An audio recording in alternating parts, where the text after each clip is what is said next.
And I lecture at the university, and whenever any of our scholars come into the country, I set up lectures for them at the university so people can get the benefit of the learning that we're doing over here. And like I said, Dr. Leonard Jeffries is setting up with Dr. Phil Valentine our long-distance learning program, and that should be in place in another 6 months, and we'll be moving to a whole nother level. So we need any help you can give us. So send it to csmall1926 at aol.com, and that's Professor Small's PayPal, csmall1926 at aol.com. Thank you, brother. Let's get right into the PowerPoint. Brother Reggie, you got any last remarks, brother? Only that Shaka Amos's mother is in Ghana. She picked Ghana to live. So you all know. Say that one more time. Shaka Amos's mother, right? Sister Ingram, we call her, right? The teachings around ASCAC in the First World and the Department of Black Studies, And right? traveled with us to Ghana. She decided. Yes, Shaka's mom, who's a very close friend and sister, who I talk to all the time, owns a big farm in Ghana. And she got to Ghana traveling with me and Dr. Jeffries to Ghana. She met someone, fell in love, got married, and never left, and built her family there. So the most beautiful sister. So whenever I'm there, she comes down to the hotel, and spends some time with us. So there's a lot of beautiful things going on in Africa that we really don't know and feel. And when we begin to really see that the only difference between us and the people on the continent is the language and some of the cultural nuances, all of the same kinds of issues that affect our lives economically, politically, and culturally here affect our lives there. And if we can create and continue the relationships we have and build and bond on new relationships, we can turn the tide for our people here and at home. All right, let me keep it real with you on this one. A lot of our people here, and I'm one, I'll say me too, so a lot of our people here get turned off by our African brothers because of the way they treat us, because they look down their nose at us. So we assume that the whole of Africa feels this way. I've been on 125th Street for damn near 15 or more years. Not one came and patronized me. I see the way they treat white people when they come. I see their teeth. I see the way how, I see how they talk, brother. When I go get my covers, I go to the African spot over there, and we go in there, and I hear the way they talk down to our people. Talk to us about that. You've got a responsibility to check that wherever you see that. That's the first thing. Secondly, the people in Africa is just coming out of slavery. Slavery, white domination slavery still exists in Africa. We've been out of chattel slavery for a long time. Most of them are still in chattel slavery. You understand? There's a fear of white people like nothing we've ever experienced here in America. And so when our brothers and sisters come here, they think they're beholding to the white Americas because they don't know our history. So they think the freedoms they're enjoying in America is granted them as a gift from white Americans. And so they feel an alliance to white Americans because of that. It is our job to tell our story to our brothers and sisters and learn their stories. They're more ashamed of being Africans, believe me, than many of us are. And so we have to help them get past that. They're the deaf, blind, and dumb, lost in the forest. We're the people with the light, and we have the map with some directions. And so let's not let them turn us off. Let's walk towards them and help give guidance. Because brothers and sisters, I have an adopted daughter and an adopted son in Ghana for 20 years. My daughter right now is running for parliament. She just finished her master's degree. I refuse to bring them to America until they got at least a master's degree and invest in a business at home. She runs a kindergarten and a high school. She's a teacher by profession. She teaches at Wesley Girls School. My son, Junior, is in the UK now. He's teaching math at a junior college there. He's coming home in 2 years. He's finished building his house in Ghana. I mean, this is family. When I go there, I go to my family. In that family, I'm family. I'm the Abusapini in my family there. That means I'm the leader of the family. I resolve the conflicts in the family. So, we've got brothers and sisters who even come over here. Over here in America, I'm instilling the Ga community. And there's a whole Ghanaian community over here who are like my blood relationships, and Reggie's too. We've lived within and worked within that community for over 30 years.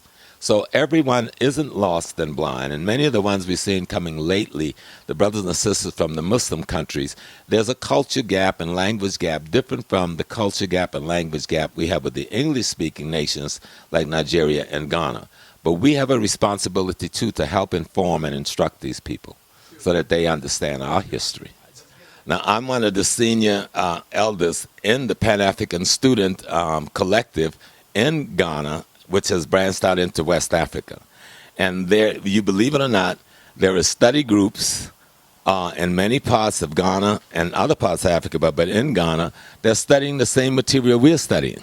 The young people that's listening to y'all, you do not realize that they're on Facebook, they're on Twitter, they're on Instagram, they're on the rest of the net listening to what we are doing.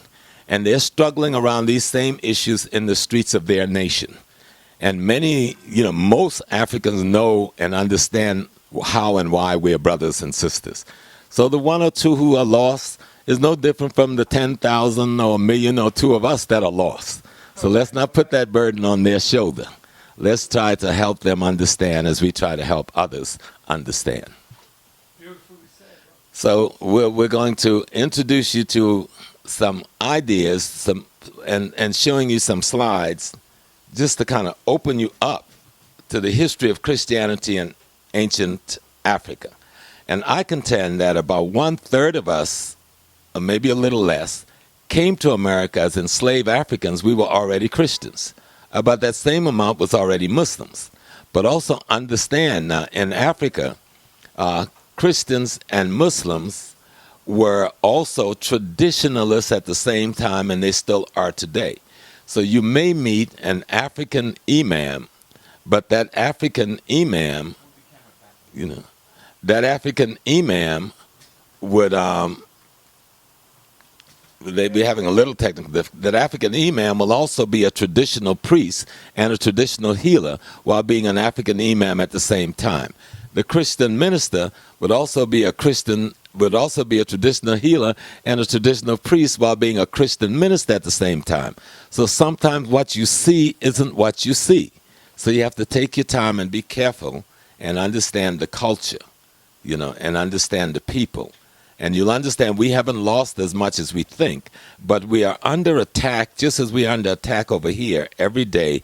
Our brothers and sisters are under attack in Africa every day. Psychological attack, political attack, economic attack, and in some cases military attack by these false so-called terrorist groups that America, Britain, and Israel have trained and set loose in places like Nigeria and Somalia and other parts of Africa.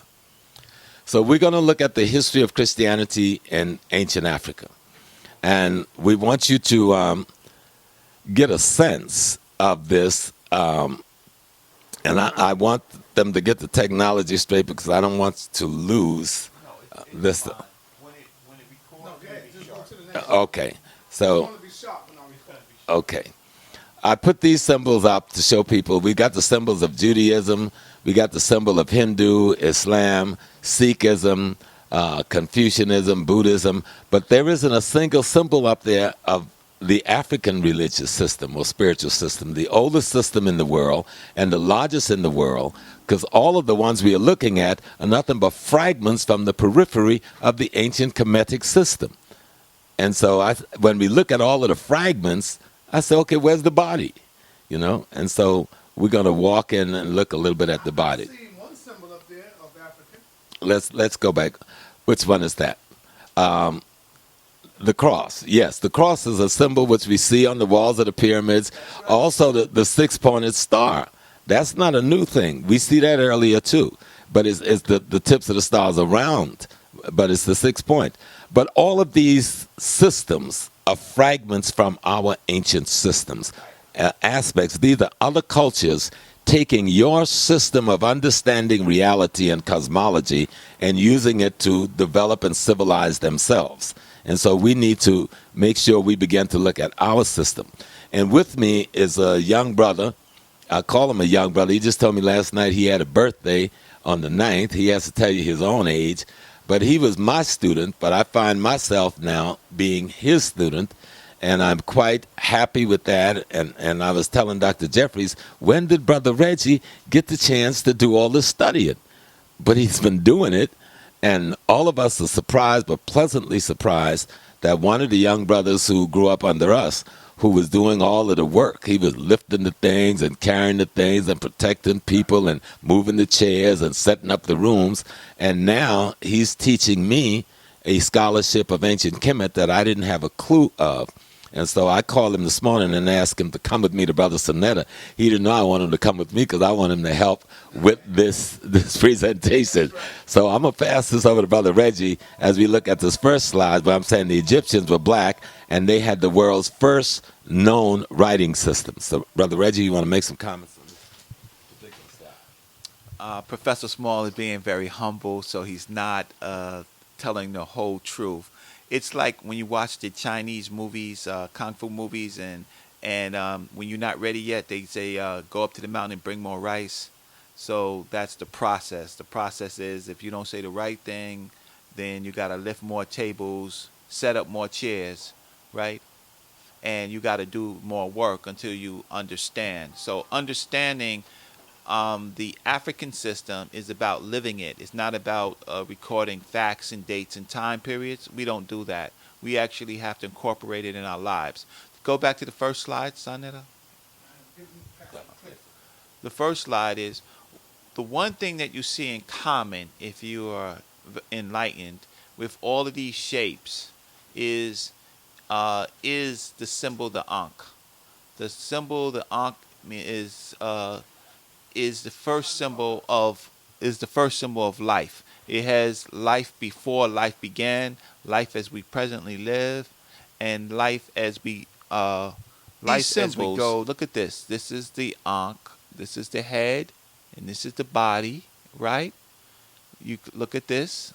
Right? The head and the body. The Sanskrit is the Ankh.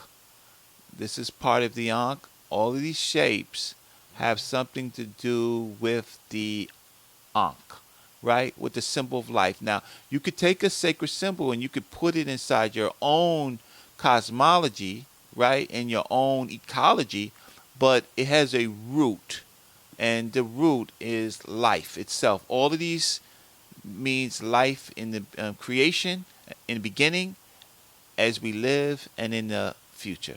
So we can go to the next slide. So Professor Small, this is very interesting. Professor Small put a kind of very cryptic piece in this, and he said, okay, of course the ancient Egyptians were Kemetic, and they had the first known writing system. Not is it just a writing system, it's a scientific writing system. The Meta Necha, right, is a scientific writing system, right? Where everything that they knew, mathematics, science, architecture, how they lived, how they understood creation, is embedded in very, very simple symbols that are everyday symbols found in their ecology. So they didn't go and just create symbols that they didn't know. They went to their backyard, they went to grandma's yard, right? They went to their father's chest, and those symbols of their ancestors actually became the writing system. So the things that they lived with that was most important, they made it a scientific writing system. So this is a picture. It's very cryptic. Most funerary glibs have this formula. This is a formula right here. This is the Hotep Dinasut. So you see Hotep. Most people say Hotep all day and don't know what Hotep means. Hotep is simply a table with a piece of bread on it right there. This is the symbol Hotep that everybody says Hotep, and people say Hotep means peace. But it doesn't mean peace. It doesn't mean peace. It means an offering. If in any African house, if someone gives you bread or something to eat, that is a offering. The lower level is peace, but it's sharing. So this is Hotep, and this is Nosut, and this is D. So this is Hotep, D Nosut, the offering to the king, and then it starts with a prayer talking about Inpu, and then it goes on to the different offerings because before they start, they have to give an offering or a libation, and then it talks, and this is largely the formula in which they are doing. So this is a formula of offering, and here you have an African man who is most likely deceased, and you have this, and he's a common man, right? And that, so yes, the ancient Egyptians were black. This was a black ecology of how we lived our life in our normal lives and then our spiritual lives. Thank you, Brother Reggie. And it's important that we hear from the scholarship and the scholar minds that understand how to read Medu Neter. I don't know how to read Medu Neter, but I do know the spiritual sciences and the spiritual symbols. And that's why I have my brother here. Now, what we're looking at here is the pyramid text, the oldest written religious text in the world. The oldest known. I'm sure we had older ones in the Congo and other places, but what survived is what the people put on these walls of the tombs, of the pyramid. And so... well, let me get this straight. You got the pyramid text, the oldest writing. Oh, this is thousands of years older than the Torah, thousands of years older than the Quran, thousands of years older than the Bible. And yet... interview with a brother by the name of Gabar, and I asked him about the oldest writing, and he said the oldest writing is Hebrew. Oh, no, please. Hebrew hasn't even... The Hebrew grandfather hadn't been birthed yet. He wasn't even born. The grandfather Hebrew language isn't birthed yet.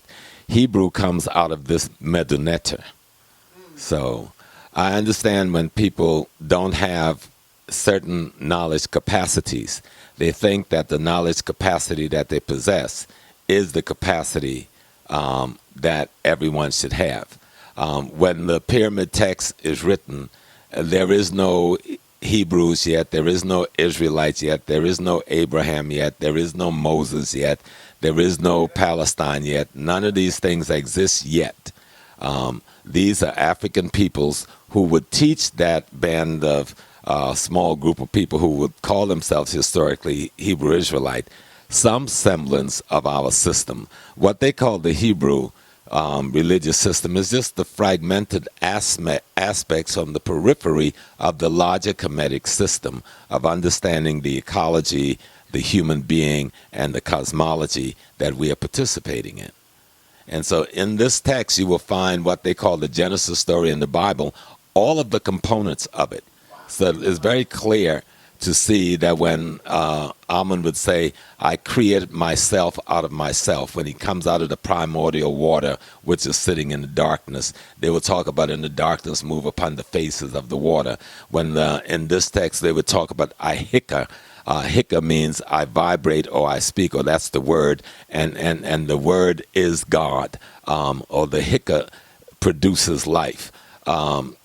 All of the components of the contemporary biblical Genesis story comes from the African Genesis story, which you will find in this text and other texts that we're going to preview. And if Reggie, you want to make any comments on it? We can, on this particular slide, is a very controversial slide. It's been in the debate. There was a big thing about someone reading the pyramid text, and the pyramid text is of Unis or Teti. On this side, I don't know which pyramid text. This one is Unis. This over here is not Unis. This is Teti. We know Teti because we see the T-T-I, Teti, and then we see some comments here that Teti seems like he's going to a place. There's there's Horus, right? And we don't like to microwave Medu Neter because we like to put it in context. So, but the most important thing is that it is the oldest complete written religious text. Everyone says that they try to claim ancientness, but they don't have walls where writing is on every square inch of the walls. in architecture that is 4 to 5,000 years ago. So we have to. There's belief systems that people are fighting to prove that they believe, but when someone like Gabar makes a statement like he says that Hebrew was the earliest writing system, and that we know that Hebrew comes from basically the Canaanites or Phoenicians, right? When we see that, and they only use the uniliterals, meaning the initial words that make the sounds to make up their words, we have a problem. We definitely have a problem with that. And then we have a bigger problem where if those people were Hebrews, then we have to look at the Canaanites. We have to look at the Code of Hammurabi, right? We have to look at Namo, and we have to see how they lived. So now we know that most of those people were just straight savages. So if you want to claim the writing, right, then let's look at the people, because this is about living culture. So let's look at those people and how that they lived. They were destitute people. They was devoid of rain, right? The rivers, there were great famines in that area, and there was great warfares, and there were all the evil things that men do. War, savagery, right? Rape, all those things are problems that they have in their text. So if you read Gilgamesh, the epics of Gilgamesh, you see what I'm talking about. So let's not be fooled by someone saying, yes, the writing was Hebrew. Well, let's see what they wrote with those words. And you find out that they were in high culture, high civilization. This is Teti, this is Unis, this is the oldest complete writing religious text in the world that everything else derives. And we're going to get deeper because he has some nice slides here. Thank you, Brother Reg. And I hope people got that. Want to be very clear that we're not coming to step back. We are presenting ourselves to ourselves. So let me make sure that we're in the right place. Yes, that's exactly what I want to be. So, Brother Reggie, I want you to, because you're the first one that really broke this down to me about 2 years ago. And so I want you to break this down. Don't take too much time on it, but just kind of so people can see it in the context it belongs. All right, hold on, Reggie. Y'all might see the lines going across real quick, but that's all right, family. When I throw it up, it's going to be crystal clear. So I don't know what's going on with the lines y'all see, but it's going to be clearer when I throw it up on the video because I'm videotaping. All right, go ahead. Man, as he presents information and learns from his ancestors, man goes through concepts. They go through concepts about how they want to deal with the world. This is one of the concepts. This is noon. This is the nothing, the creation. This is the black matter, dark energy. This is Amenet, Nununet, Kekaket, Hey. This is dark matter, radiation. This is nothing. This is devoid of anything. Devoid, darkness, right? The undifferentiated matter. This is when everything is one. There was an explosion when the forces came together, and then matter was created. Matter is a tomb. Matter, or the creation of matter, which they use a deity name, but it's not deity, it's a science, right? And then an energy came to sustain us, and this is a tomb ray. So, and the wind and the moisture. Then you have Geb, which is the land, and then you have kind of space where Geb holds up Nut. Nut is you see her often. She swallows the sun and gives she swallows the moon and gives birth to the sun through her.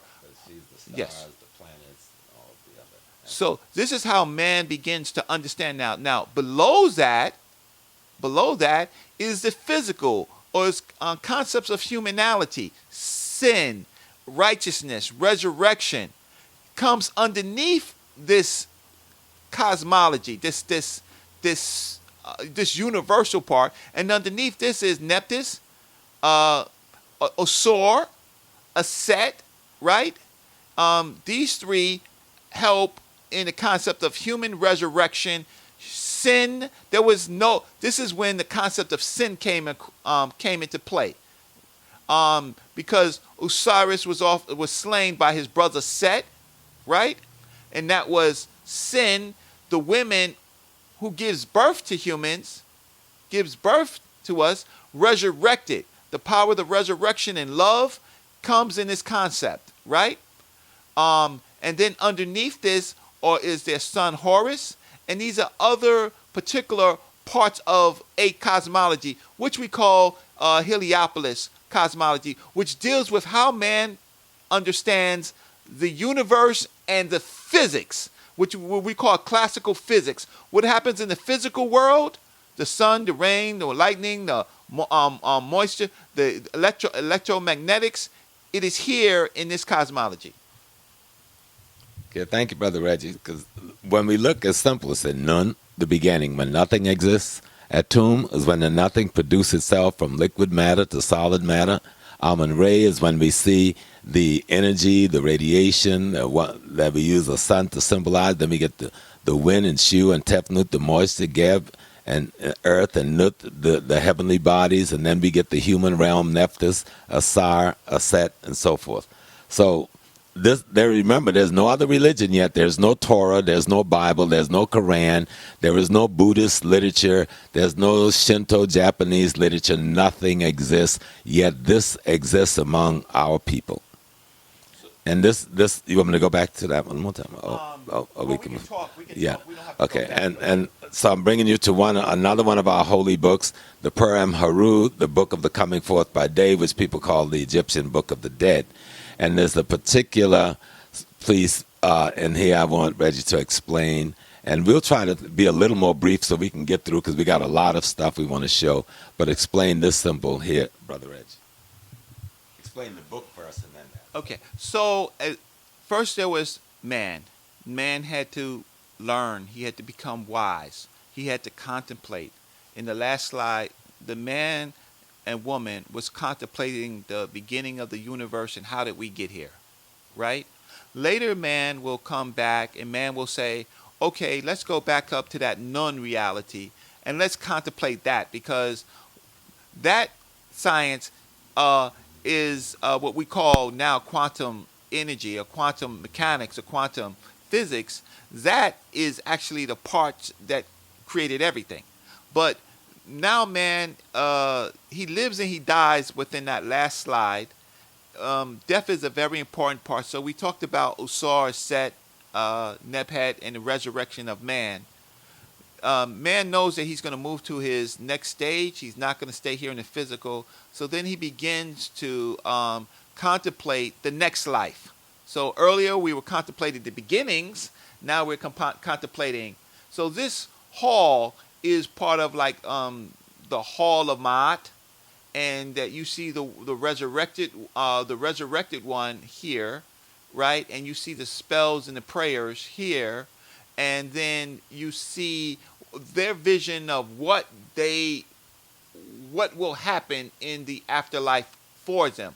So over here is a couple. One of them is most likely the deceased, right? And over here, we know this form right here is the Akhet, the horizon. So this definitely symbolizes maybe the two worlds and the new horizon, right? This is what we're contemplating. Right. And let me just think quick. One of these symbolized yesterday. The other symbolized the tomorrow. And then you could explain. Right. So, we have in other faiths, we have all of these concepts, I am that I am, right? All of these concepts come from a quantum physical point of view, which I discussed, which is there's a transition. And that transition has to do with gravity and physics and time and quantum physics. So when we're doing yesterday, today, and tomorrow, the horizon, we have this quantum physics. This is a scientific notation of quantum physics. Thank you, Brother Ray. And there's another page from that same book, the Book of the Coming Forth by Day. And I like to looking at Western legal system and showing how so much of what, just on a simple level, we see 1, 2, 3, 4, 5, 5, 6, 7, 8. But there are 12 of these figures sitting up here. And then you have a deceased person whose deeds on earth, his behavior in the form of his heart in this canopy is weighed against this feather of truth, which is Ma'at. And that heart, as heavy as it is, must be lighter than that feather of truth. Now we see the deceased and we see his soul or his ba here, watching as the judgment. Anubis is trying to balance the scale. Anubis is very much the symbol of judgment to see which way the most. And then you have Jehudi sitting here recording the results. Now, if the heart is lighter than the feather, he will pass on to go before the divinity. And he's being judged by the 12. But if it's not, then there's this, I forgot his name. I don't know his name right now. But he's a hippopotamus, right? He devours the soul that is inappropriate, that has not lived a good life. But when you look at this, the 12, the scale of justice, Our Lady Ma'at being the symbol, the person being tried, you see the American legal system, the law that's governing his trial. This is the American legal system, comes from one page of an African spiritual document. Any comments you want to make on that, Reggie?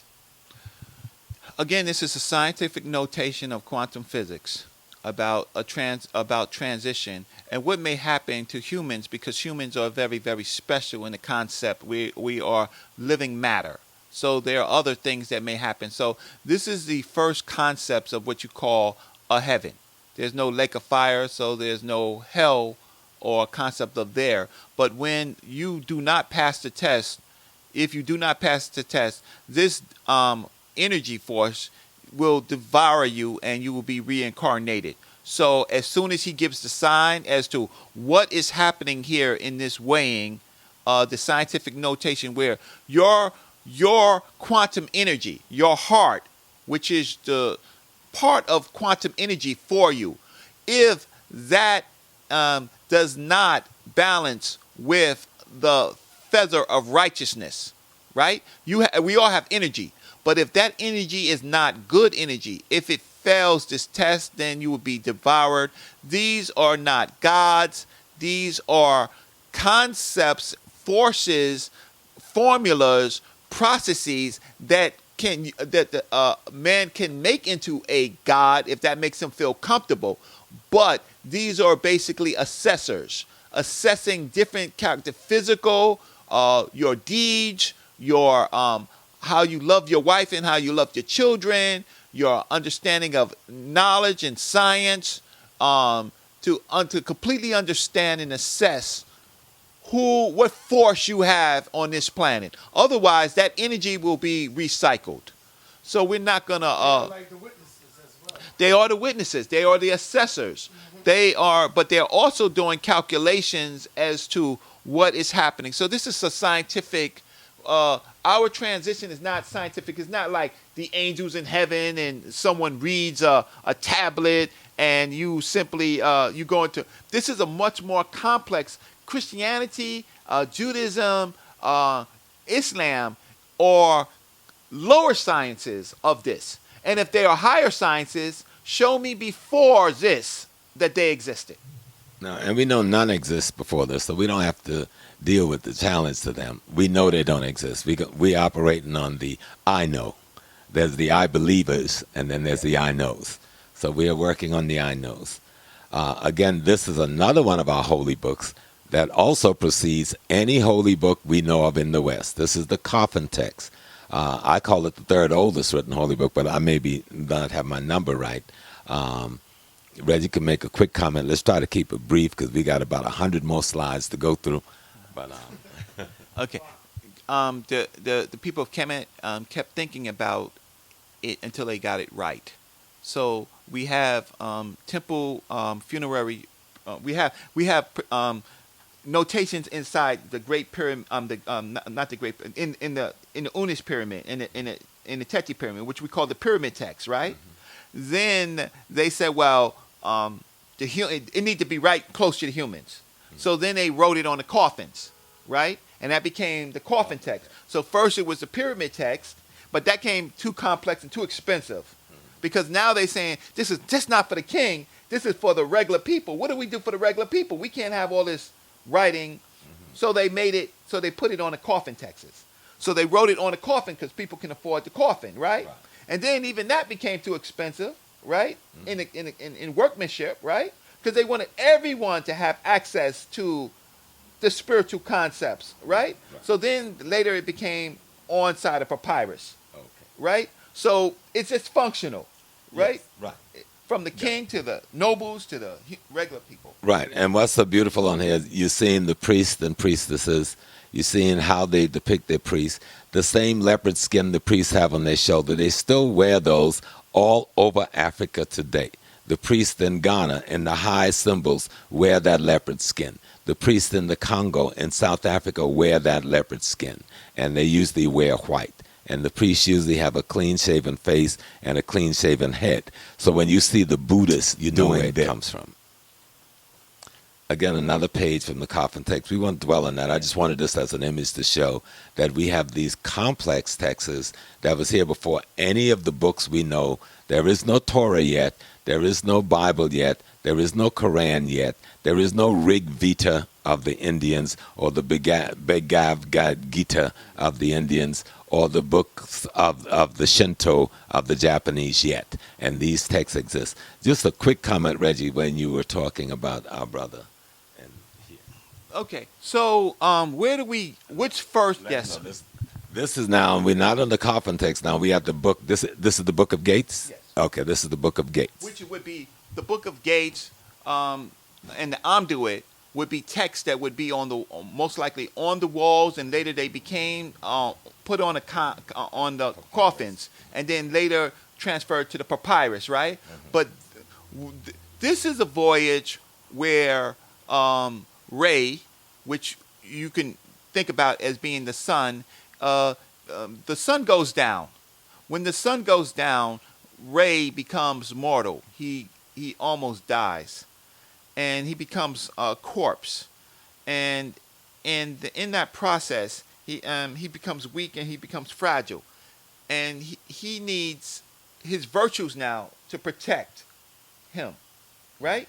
So he is in the underworld, and in the underworld are all those scientific calculations again, but in a quantum physics formula, context, and formulas, right? About what will exist, what naturally happens, what does. So we're talking about atoms and molecules and quarks, right? And glucons and all those type of things that happen as your body decays. We get to this point right here, and I have a whole lecture that at one point we will do, and maybe Professor Small and myself can come back and do a whole lecture on the Book of Gates and the Amduit, and then there's young sharp brothers like Polite that's just like eating this up, right? But let's get our concepts clear. On this boat, this day barge, Ray has a secret name. Ray's secret name, right, is Yahweh. Yahweh. Yahweh. And you can see the metanetra right here of that name Yahweh. So Ray, when he becomes a corpse, then you can touch him, you can commune with him, right? Normally when he's the concept is untouchable, unknowable, right? But in this form, he's very, very weak. So I'm making a contrast, a corollary to Hebrew and to Christianity, where now your virtues speak for you. So when Ray is at his weakest in his quantum physical point of view, he can only live by his virtues. So what's your good person? What were your good points? And the things, your attributes that you have built all through your life. So as man does it, God does it. Right. So Ray is in this particular form where he is mortal, and he has to be assisted by his own virtues to go and fight evil. So these are all the things that man has learned in his whole life, right? Okay. These are the things, the qualities and attributes that each one of us must develop in our characters and our personality. And it must be done through knowledge and understanding of knowledge and wisdom of our ancestors. And so we won't go too deep into it. This is really a skimming because we want you to really see what we had before anybody else had anything. And this is another hour from the Book of Gates, but we won't stop. Yeah, same thing.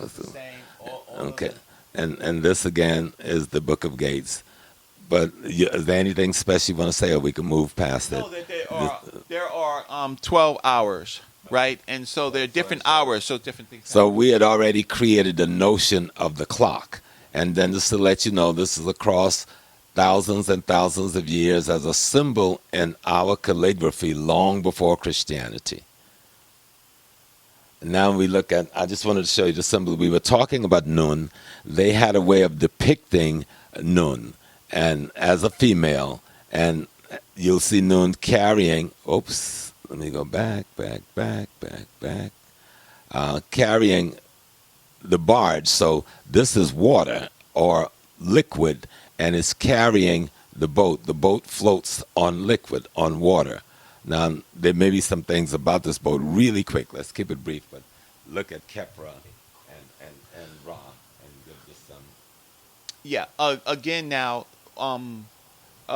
Ray will manifest. He will be reborn, and this is the symbol of the Kepra, the dung beetle, which in life you would see that the dung beetle pushing his dung, and then when the sun gets the brightest, right? Or then you see the hatching. So it's like out of nothing comes all of these little beetles. And so this represents life. There are different boats. There's the day boat and the night boat. So in this particular piece, and then of course over here is the energy force, right?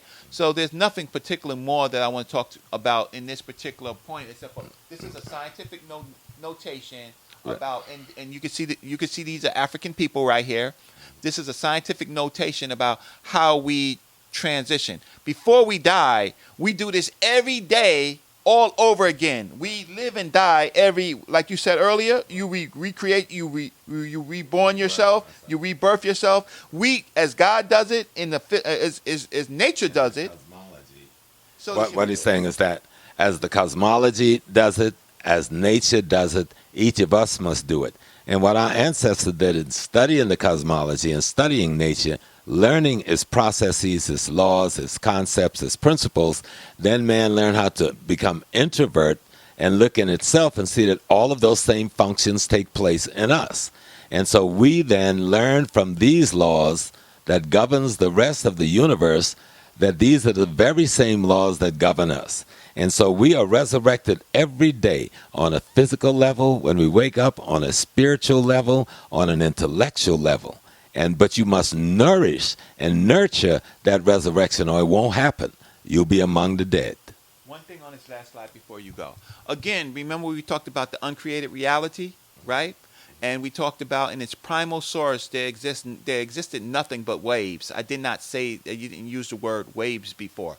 But before anything was created, before matter is created, because matter is a duality between waves and particles. Noon is represented here clearly as waves. These are, this is to let you know. So in the physical world, yes, it's space, right? But in the quantum world, right, is waves. So you can see our ancestors was deep into quantum physics, thousands and thousands of years, and understood the spiritual aspect of it and the spiritual presentation of it. Oh, and I just wanted to say, and people want to talk about the fringes that they wear and things like that in their system, where here is Noon wearing so-called fringes. These concepts come or written on the wall thousands of years before anybody else came up with these concepts. So if you want to say, you could say whatever you want to say, but thousands of years before you have the concepts of cosmology and waves and particles and that duality in quantum physics. Thank you, Brother Reds. And so now we have a replica of God Amun, the hidden one. And I put this here so that you can see, we said if God could be depicted as a man, it would be a black man. if God could be depicted as a man, he would be depicted as a black man. We had white paint, red paint, gold paint, black paint. We choose to paint the face black. So this is how we saw ourselves. We saw our divinity as a reflection of us, and we saw ourselves as a reflection of our divinity. You want to make some comment on Amun? But this is just to show them. This is another golden statue of what our ancestors felt Amun would look like as an anthropomorphic representation of a human being. Go back to the other slide. Okay. So, real quick, in the beginning, I talked about Amun, Amunet, Nun, Nunet, Ket, Hey, Het. And we saw Nun prior to this, and now we see Amun. Amun, at one point, was one of the 8, and his power, because was about the hidden forces, the secret forces, the things that we the mysteries, the things that we must solve. This concept got graduated. So he became from what you call a Kiminu, which is the 8, or people call them the Octad, which is the 8 initial primordial forces or waves. He gets graduated to become the supreme concept, because the more you think you know, and this is the problem what we have with our conscious community, the more that you think you know, the more you know you do not know. And Amun represents this concept. Thank you, brother. Thank you, and that's so important. I mean, when we had a martial arts teacher together, it was over our door. Remember, forget about the I know, and remember how much more there is to know. Again, another depiction of Amun. And then we get Kut. This is the netter. I use God to symbolize the NTR. Netter is the quality and attributes of the divine. And it's called darkness. You want to comment on darkness, though? Sure, it's the same. We're doing, Professor Small has, this is almost like a test, right? So here he put up, we discussed Nun, which is part of the 8. Mm-hmm. Then we discussed Amun, which is part of the 8. Mm-hmm. Now this is Ket. Oh, so this is, yes. Yeah, because they throw you off by putting this in here. But this is Ket. And so this is darkness, and his counterpart, Ket, the female, is like black matter radiation. Okay. So there's dark energy and black matter radiation, these two forces. But this is part of the 8 particles that were necessary to create the Big Bang and string theory. Got another one for you that I'm going to hit you, but you didn't know it was up in there, right? And this is the netter, the boundless. I forgot this netter. This is hook, hey. So Professor Small, he is really doing it to me today, right? So we talked about Amun, Amunet. We talked about Nun and Nunet, right? Ket. And now he does the boundless, which is the infinity, which is speed that we can't comprehend, which the great nothingness, but the everything. And here you have Hey Het, right? Articulating the boundless, and then of course the Ankh.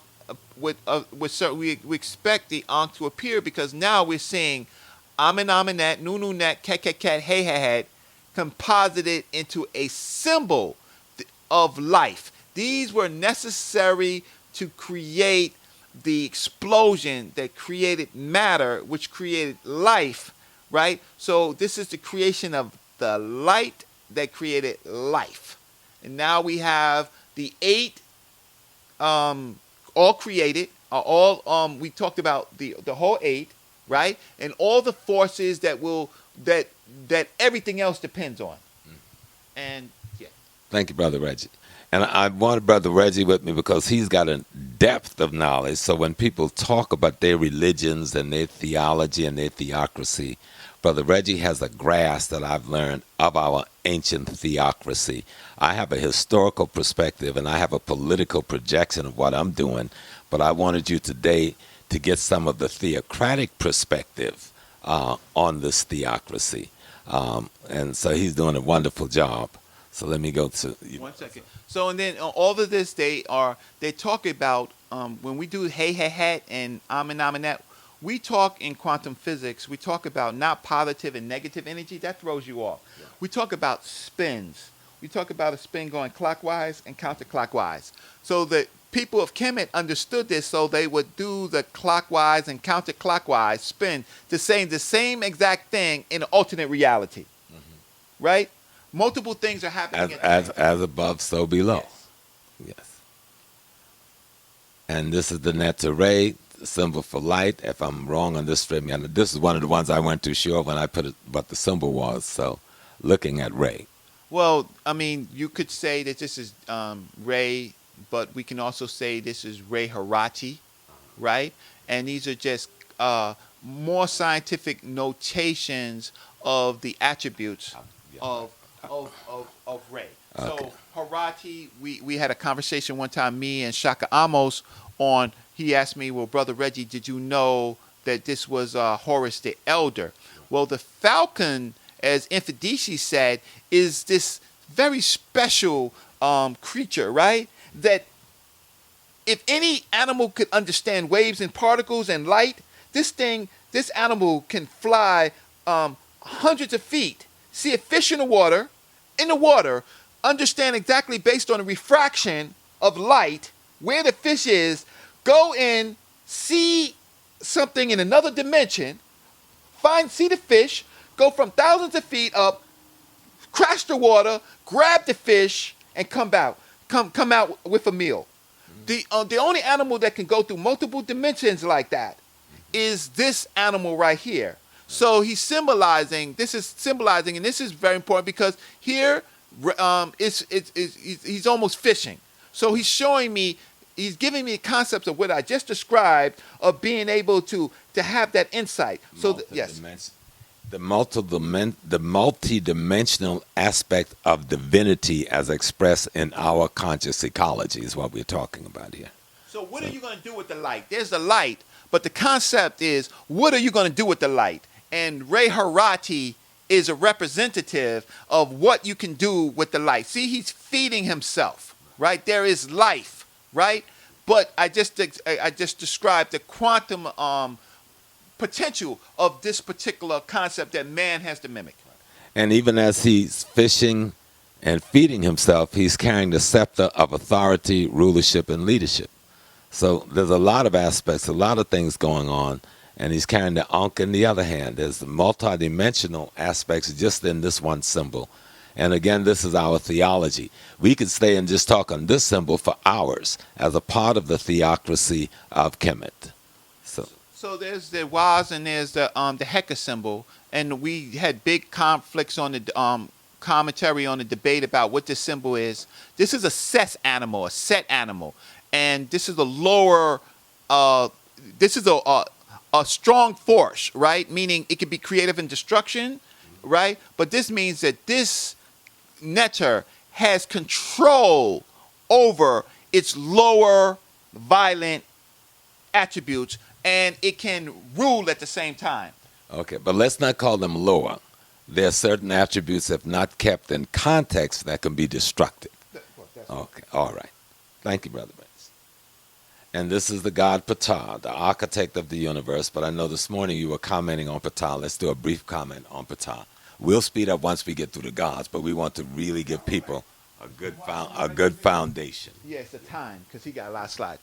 Okay, so so the point of it is, when we deal with different cosmologies, we talked about the Cheminal cosmology, which is the 8, which is the creation of everything. Mm-hmm. Then we talked about the Heliopolis. When you say creation of everything, we're talking about the string theory now. I'm talking about quantum. What they're calling the string theory today. Yes, part of it is string theory, part of it is the Big Bang theory. String theory is really the Nice cosmology, right? Mm-hmm. Where everything was woven, the whole world was woven into these little threads, and that's neat. Then we start talking about Hermopolis, which is those 8 primordial forces, which is Amen, Amenet, Nununet, Kekeke. Then we talked about the physical world, which people call the Heliopolis concept, right? Heliopolis cosmology, but it's really the Anu cosmology. But when we are talking about all of these, we're talking about what the Europeans are now talking. They made a movie about it, the theory of everything. They having studied our stuff. Now they've got a theory on our stuff, calling it the theory of everything. And the other theories of everything were the Bible and the Quran and the Torah and the Tanakh, Yes, right? yes. Those are other theories of everything, but these are it prior than anything else. So Ptah now, people always want the answer. So Ptah comes in. Well, what about man, and what about the power of man, or what about the power of speech? So you have these great texts in these religious books that says, and God said, "Let there be light," meaning that's the authoritative action of thinking and speech, right, combined. So Ptah represents that concept of the authority comes by speech, will, not by what you look like, how fly you look like, how well you're dressed, but what comes out of your mouth and your intent. And so in that primordial water of Nun and Nunet, the uncreated reality, when the deity or the concept of deity composed himself, he thought, and then he spoke, then he created, and that's represented. And that's when the deity is expressing its Ptah self. That's correct. All right. We're And back so- in the physical again. Yeah, Sure, attacking definitely. right? Yes. Wind and moisture, right? We're talking about, again, this is moving on to the Heliopolis, the physical world, when it talked about basic, what you call classical physics. This is what you call classical physics. This is gravity. This is the stars. The stars hold themselves up with something, right? The sun holds himself up with something. This is classical physics right here, right? So what we got about people call Newt, Yes. Shu, and Geb. Often in the debates. But this is a whole concept of how the forces of the universe represent themselves. And the elements. Okay. And this is another representation of Tefnut.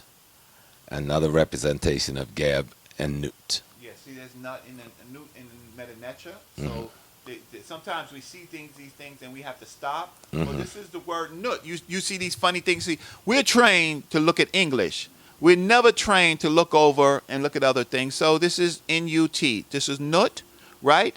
And you see nut holds up something, right? They were very clear. In case you didn't get it this way, you got it in the Meta Netra, in the scientific notation, right? Okay. Notation, right? And that was Geb up there. Go back up. Okay. Again, here's the Geb goose and the bee. This is Geb, this is the Netra Geb. So his name is here, but we're always trained to look at this and not look at that. But if you didn't get it, here through the stars being held up and by Geb at the bottom holding up his wife, right, as she performs, then there's the scientific notation. And there is even a painting, a scripture showing Geb having sex with his wife Nut, with his penis erect. Because it's circular, Right. Because it's circular, but that is in deep science. Right. So yes, sir. And now we get to who I call the first Madonna and child, worship along the Nile, Aset, the Holy Mother, and Haru, the child, born of Immaculate Conception to God Asar. And so we'll start moving into another whole segment. I want to thank Brother Reggie with his mastery, because that was an aspect that I needed great help with, and this brother has proven to be absolute priceless and brilliant on it. And this is Asar. Let's go back. So you want to make some comment on the set?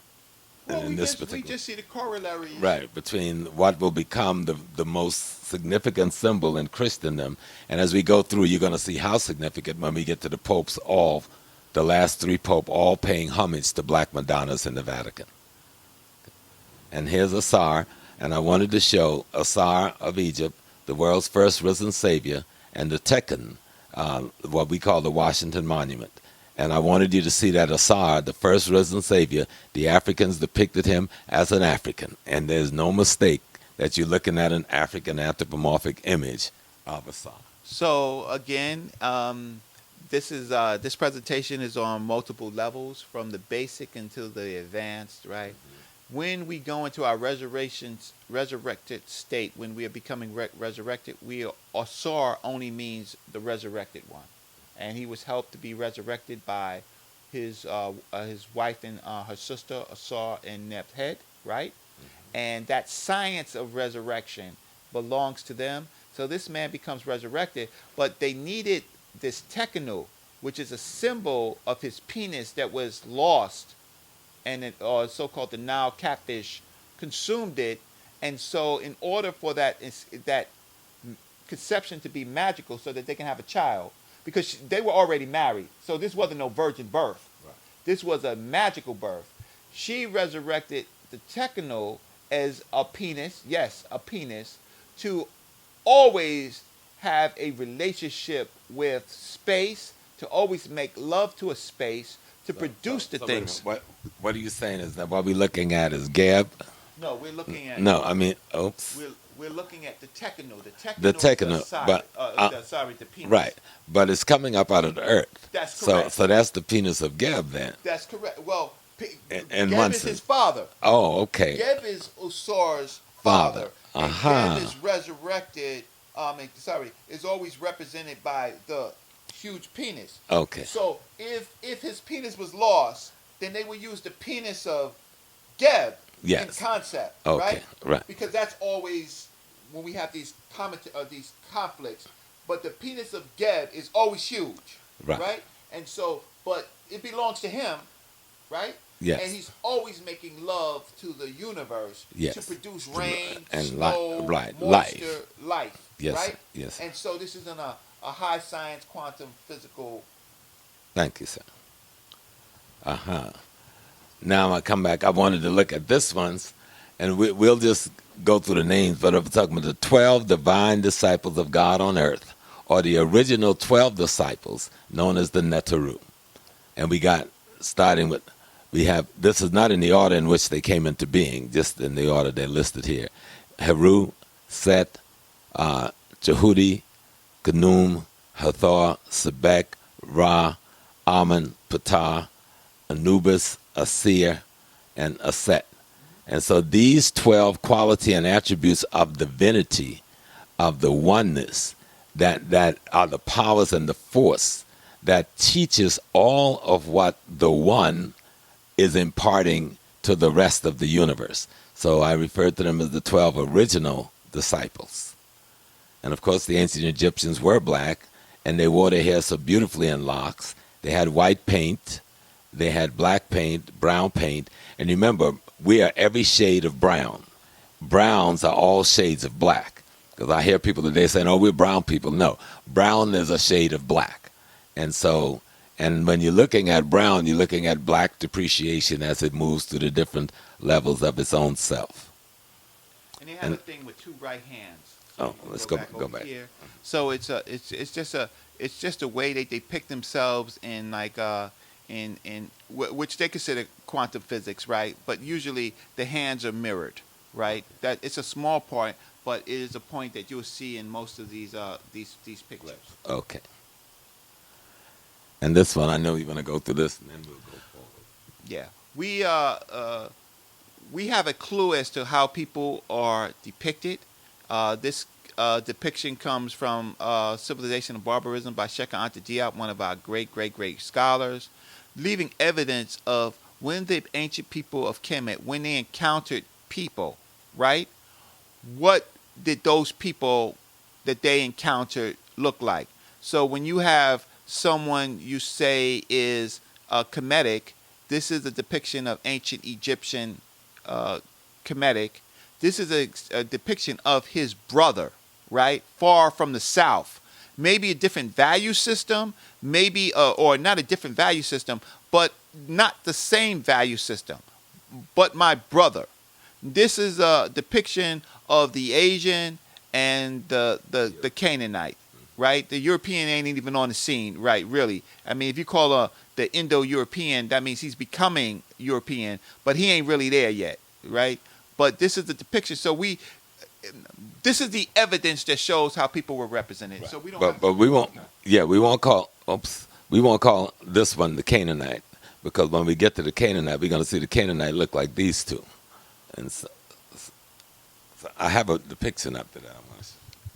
I understand, but like these were a mixed multitude of people, right? Because it's a region that you got to understand. Prior to that, Right. there was the Sumer, and then they was taken over by the Akkadians. Right, but we're getting an invasion from the Caucasus Mountain that has already started, and this represents the best depiction in that early stage of those types that we will later call the Kurds and the Turks and the Germanics that'll be coming down, invading that Northeast African sector.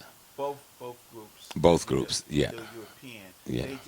But they had different cultures. So Right. the ancient Egyptians was more concerned about what the culture and value system they were bringing rather Right. than the race, Right. ethnicity. Right. So these are cultural. You see the beard here and the lack of beard over here, right? These are the dress. These are cultural things. Right. They didn't really care. They couldn't figure out what race they were. Right. They weren't even Foreigners. they weren't even in races. We see Yeah. race today. They were the culture was the way we made distinctions. And I put this in just to show that these are ancient Egyptian people from the south, ancient Africans from the south, come to pay homage to the thrones of Kemet. I put this in Abydos, the oldest city of Upper Egypt, 5,000 to 3,100 BC. I wanted to show the pillar temple. Now, this is an enormous, a fantastic, powered pillar temple. There is no Greece yet. There is no Rome yet. There is no Sparta. There is no Germany, England, or France. This pillar temple is strictly African. There is no other pillar temples in the world yet. And yet this magnificent pillar temple in Abydos is already there. And of course, this is the great learning center, Ipet Isut, what some refer to as the Grand Lodge at Luxor, the great temple at Luxor. But we didn't know they didn't have temples like we have as house of worship as such. These were institutions of learning. Yeah, so here you see obviously what people say the temple of man, right? You have to understand. So now we're dealing with concepts of how you build yourself in knowledge. So you walk in, here's the feet, right? You walk in through the feet, right? Because these are different. Some initiates couldn't go to certain places. It took them a period of 40 years to reach maybe from here to here.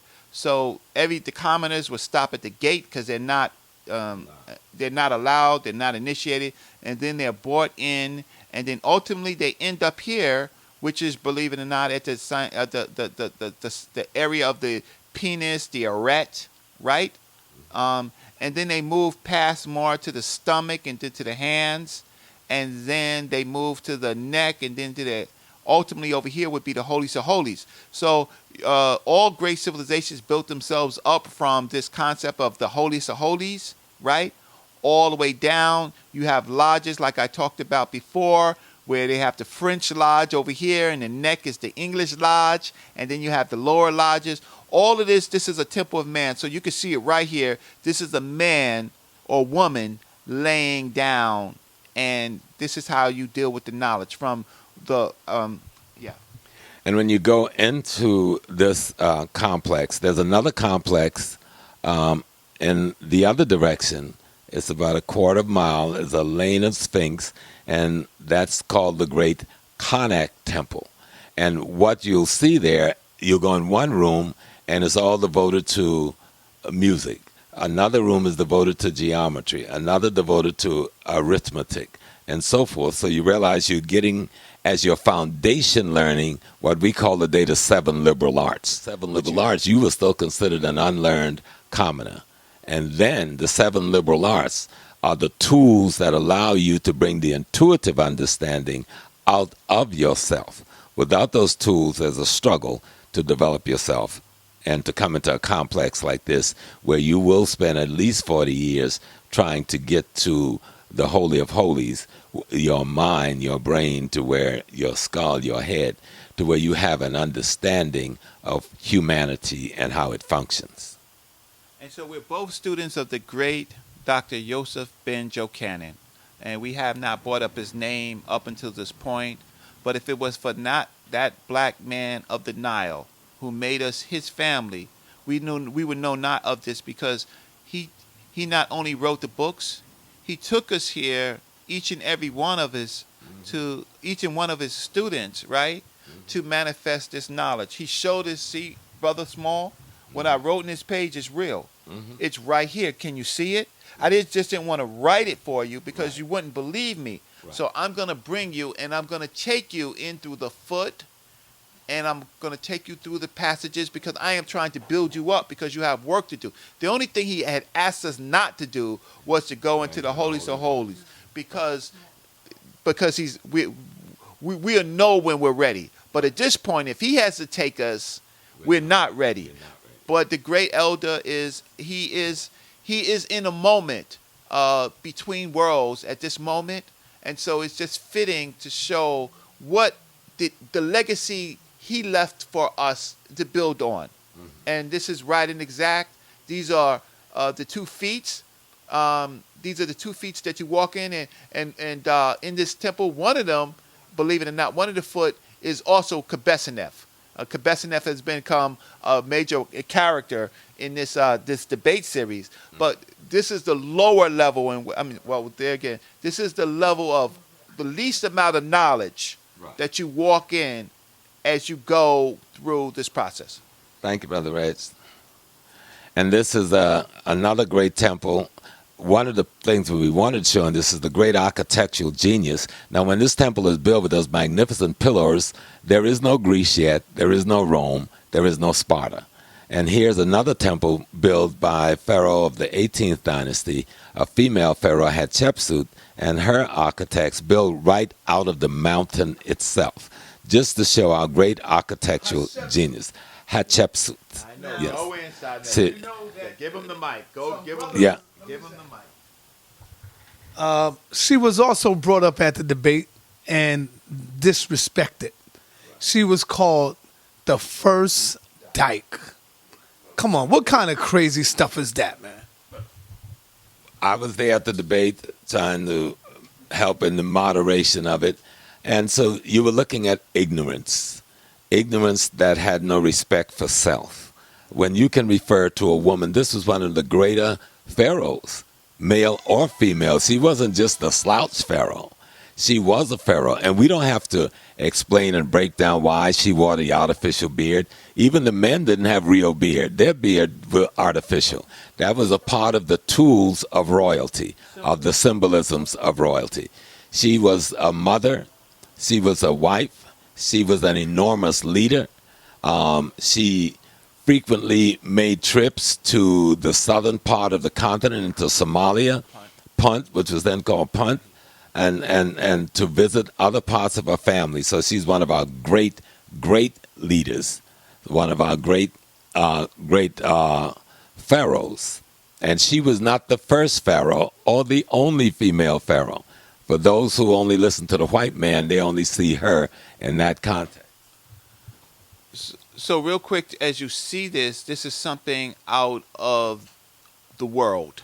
This temple complex is an incredible architecture magnificence. So,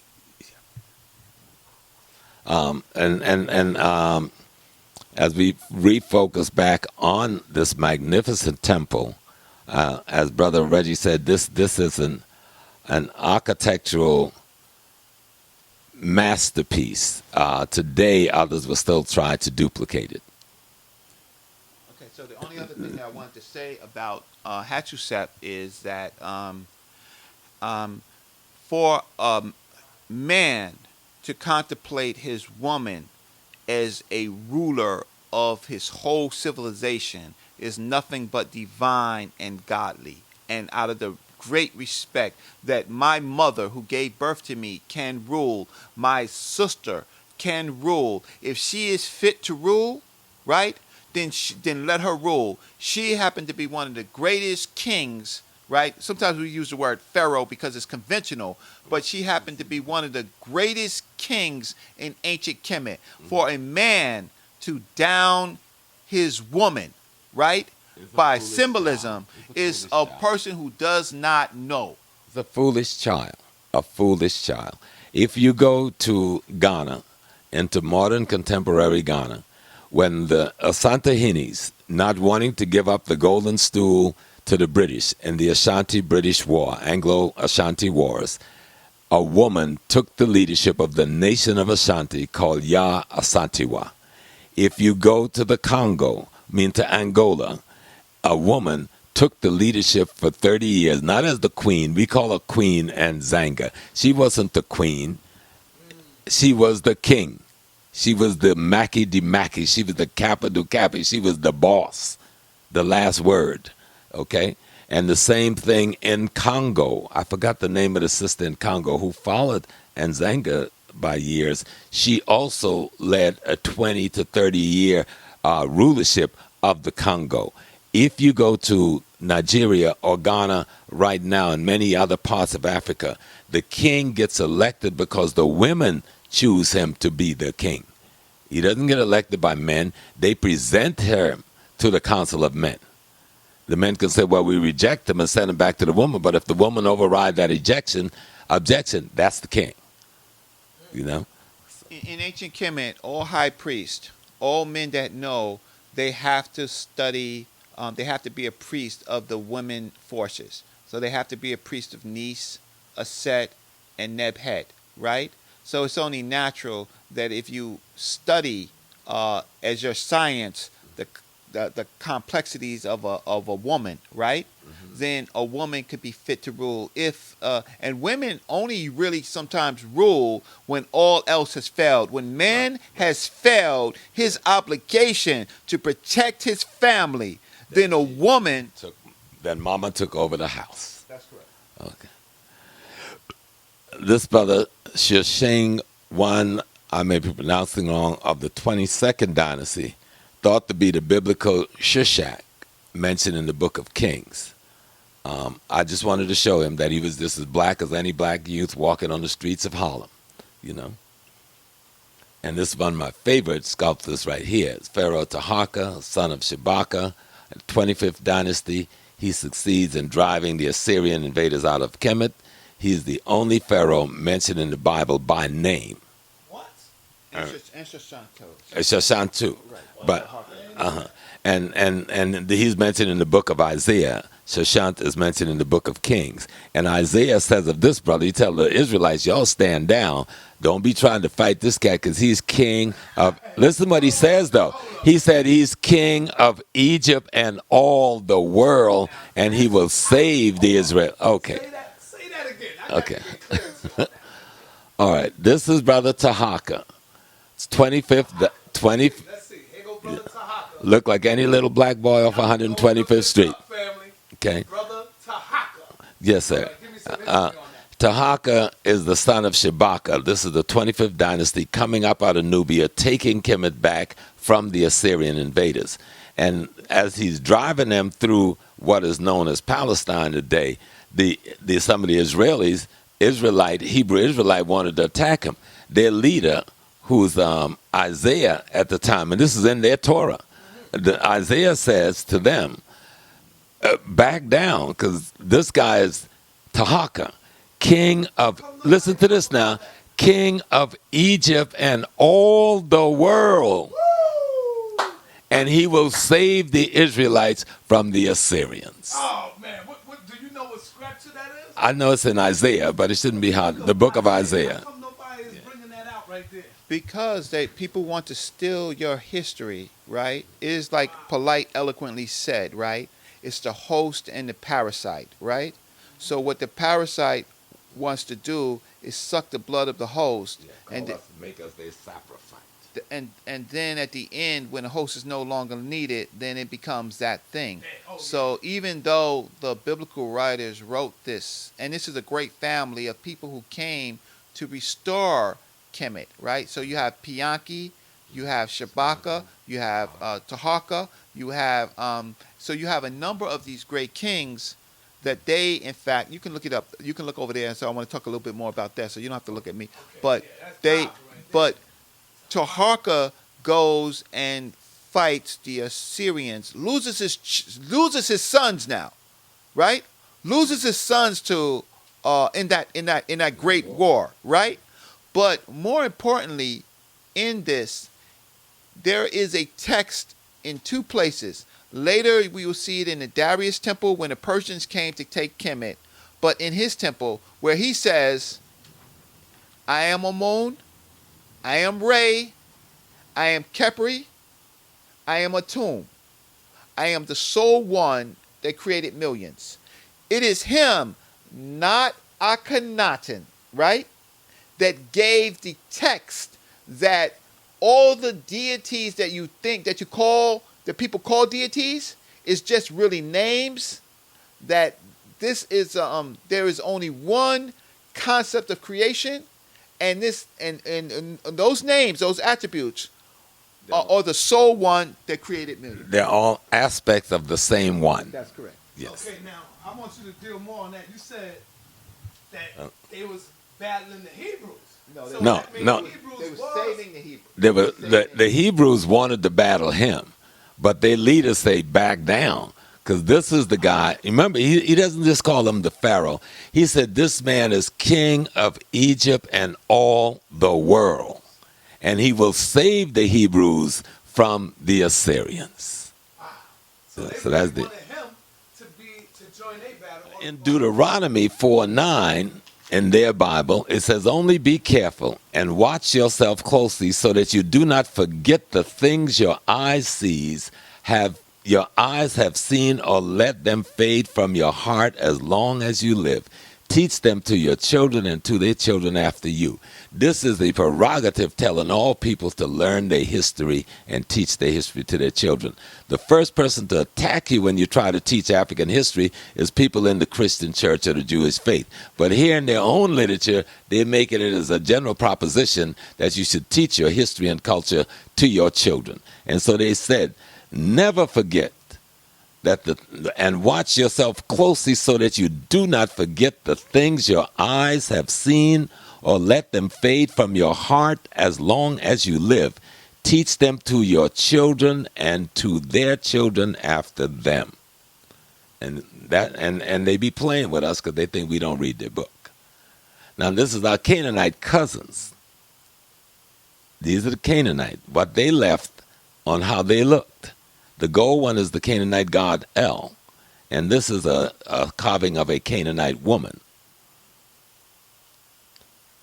Now, some brothers have told me, I had one brother tell me that this was not really the Hebrews, that this was the black Arab, but this is too old a sculpting type to be Arab. Right. This is exactly what this is. Nineveh, 676, the exiled Hebrew musician relief from Nineveh. You can see they're clearly Africans with dreadlocks. Okay. And this is another one. Ancient Hebrews being taken into captivity by the Assyrians from the palace walls at Sennacherib in 680 BC. Again, clearly can see their hair. They have nappy hair, nappy beard. This dude have long curly hair, long curly beard. So these are Africans, types. Now this is before we get people who are African types today using a literature that was produced by the European types who've taken over their identity. So Sennacherib is the king of Assyria. That is one of his names, and he is sacking the northern kingdom. So he's sacking the northern kingdom, and they will never come back. So the kingdom of Israel was divided into two, to a northern kingdom and a southern kingdom. And it was a Sennacherib, but in the Bible, it speaks that it was God himself that, because these people were failing the laws, that God gave power to Sennacherib to destroy Israel. And that is something that we have to contemplate, and you can go to your Bibles and you can in fact read it. But the Bible is a source of man's knowledge. This is a primary source. This is what we call a primary source, meaning that we can find it in architecture. We can find it in temple walls to say that something did happen. So this king did sack what the Bible says is the northern kingdom, but Sennacherib was a very hostile and brutal Indo-European type, and sacked these people. And these people right here whatever their ethnicity, and certainly they do look black, it does not matter because they became their father's son, meaning that these people were raped and, culturally and physically, because these people were monsters. So they would rape these people, tear off the hide of these men, right? Keep the women, raise their children as their children, and these become, now watch this. Later in life, these people become our enemies because they have forgotten us. Right. But don't count the original people as these people. No. These are the original Hebrews. They were Africans. But after being captured, slaughtered, and just genocided, they not only is their identity taken over, their humanity is taken over by the beast that conquers them. And so the people who end up writing the literature that we are looking at today is not these people, because they had no written literature at this time. It is these people, these Europeans, who have taken their way of life from them. Let's move to the next. And then I threw this in. And today, if you go to Ethiopia, this is what the Ethiopian Hebrew looks like. Those who escaped when all of this was going on, some of them escaped southward down into Africa, into Sudan and Ethiopia, and this is what their descendants look like today. So they call themselves Bene Israel. But these are not the people we're seeing on the streets of Harlem. And these are not the people we're seeing in America. The people in America is mimicking these white people back here. Dr. and Joe Cannon's father's people. Yes. And so these are the people who Dr. Ben comes out of. These are the people who live in Ethiopia today. And I put this up, the first Temple of Solomon. Now, nobody knows what the temple looked like, but I just wanted to show the replica of what they say the temple looked like. I'm not going to even go into details of it or even deal with the two pillars in front and how the Masons copied this as a concept to their temple. And then I got Queen Makeda, a replica of what people think Queen Makeda, or what people call the Queen of Sheba, looks like. And this is the ruins of the Queens of Sheba Palace in Aksum, the ancient Aksum kingdom, which is now modern Ethiopia. They're still excavating this. It's an enormous complex that stretches for miles. But this is supposed to be the palace complex section of it. And so I know we can still go today and see these things as being there. This is part of the ancient city of Aksum, and this is one of the churches of Aksum said to be the one that hold the Ark of the Covenant. And so this Ark of the Covenant, which supposedly the son of Solomon and Sheba brought out of the Ark of the Covenant was brought out of Israel and brought to this place in Ethiopia, where it resides under armed guards till this day. And so when you get a chance to travel, you will see this. And if you go further, you'll see another part of the complex that make up that convent where the Ark of the Covenant is. And so we move when we see the first, we're looking at the concept of a Madonna and child, and we see the first. We see the Kemetic, a Set, and a Sar. The second, you'll see the Ethiopian, which will be found, a replica of this will be found in the Church of Miriam in Ethiopia, which is one of the 10 oldest churches in the world and one of the oldest churches in Ethiopia. And then today, long after, began to surface in the 15th century with Michelangelo and the others, we see the mother and child as a symbol being white. So, and so, yeah. Well, let me. Can you read it? Because we're going to go back to the Bible. It has such fine pages. Yeah, I know. Which one is it? Which one is it? 37:9. 37:9. I want to say thank you, South York Records. The book of Isaiah 37:9. And he heard my concern. Taharka, king of Ethiopia, he is come forth to make war with thee. And when he heard it, he sent messengers to Taharka, saying, Thus saying ye, speak to Hezekiah, king of Judea, saying, Let not thy God, in whom thou, got to turn that page for me, in whom thou trusted deceive thee, saying, Jerusalem shall not be given into the hands of the king of Assyria. Behold, thou hast heard what the king of the Assyrians have done to all the lands by the destroying them utterly, and shalt thou be delivered. Have What you was talking about? yeah, that's part of it.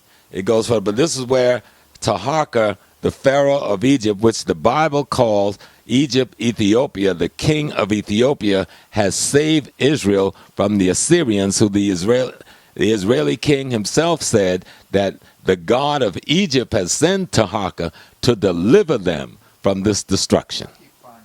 You know, but let me go back and keep moving forward. So I wanted to show the three Madonnas, to show you the one from ancient Kemet, the first, the second one, which is the one that comes out in the 6th century, which comes out of ancient Ethiopia, and then the one that has come today out of Europe. And remember, the Madonna and the child and the father is not a story that, like the West have done, focusing on the Madonna and child, but the Africans saw the family as the concept of deity. Not an individual, not a man, not a woman, not a child, but the family as the concept of deity at the human level. So we go into looking at this. This is the history of Christianity in ancient Africa. This is St. Catherine's Monastery in Egypt, South Sinai, 3035 A.D. Now remember, at 335 A.D., 325, Constantine, just 10 years earlier, Constantine had called the conference at Nicaea. But remember, they wouldn't come up with a Bible for about 100 years, because he goes to the second conference of Nicaea, two conference of Trent, a couple other conferences. This Christianity, what we will later call Christianity, is flourishing in Africa before it's called Christianity and before Constantine or Ennis get into it. So the ancient Egyptian Coptic Church, one of the eldest churches in Christianity, I just wanted to give you a picture of it. And this is what's inside that church. Christ and his disciple, painted wooden panel in the Coptic Museum in Cairo. There is no Christian church. There is no Vatican yet. There is no England yet with Christianity. There's no French Christian. There's no Martin Luther yet. There is no Protestant churches yet. This is the Coptic Church in Egypt, and this is how they depict their Christ and his disciples. You got it? I mean, if I only show this and end the slide, I win the case, because this is what you call the primary data. Now, this one I love. This, the conception by righteous Anne of the most holy Mother of God. Saint Anne, the mother of the Virgin Mary, was the youngest daughter, descending from the tribe of Levi. She married Saint Joachim, who was a native of Galilee. Now, they paint Jesus' mama and Mary's mama and daddy as black folks. This is some deep stuff here. This is on the walls of the Coptic Church in Kemet.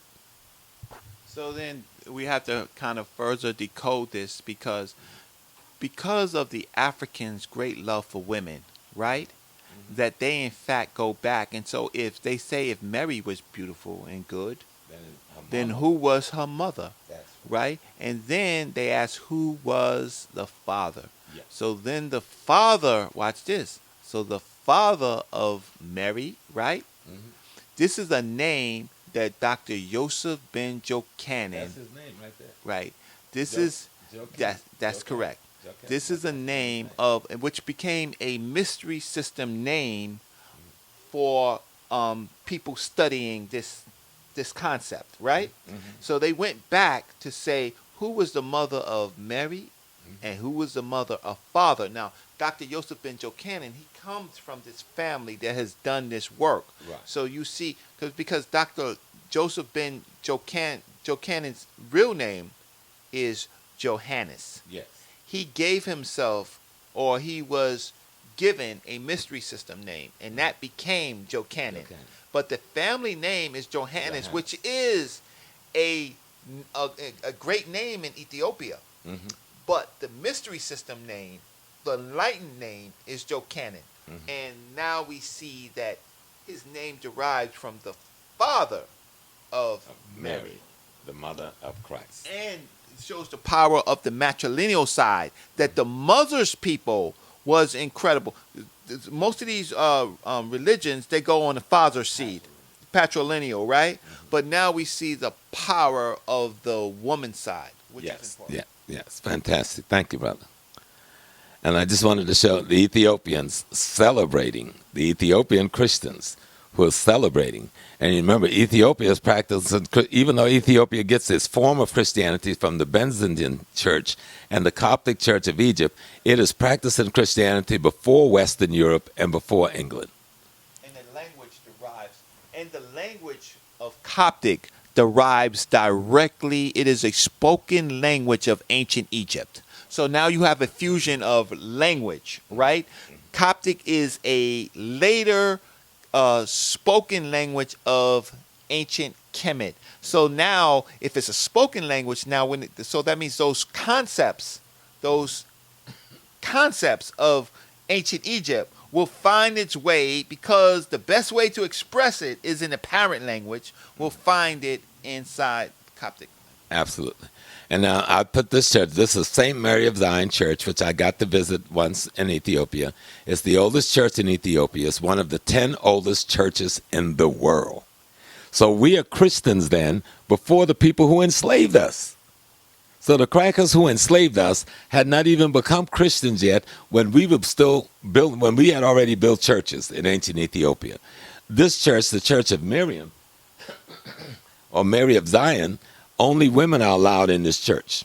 Only men are allowed in this church, because the first churches were built by this king who was a friend with the king, the young man who had become the king of the Byzantine Empire.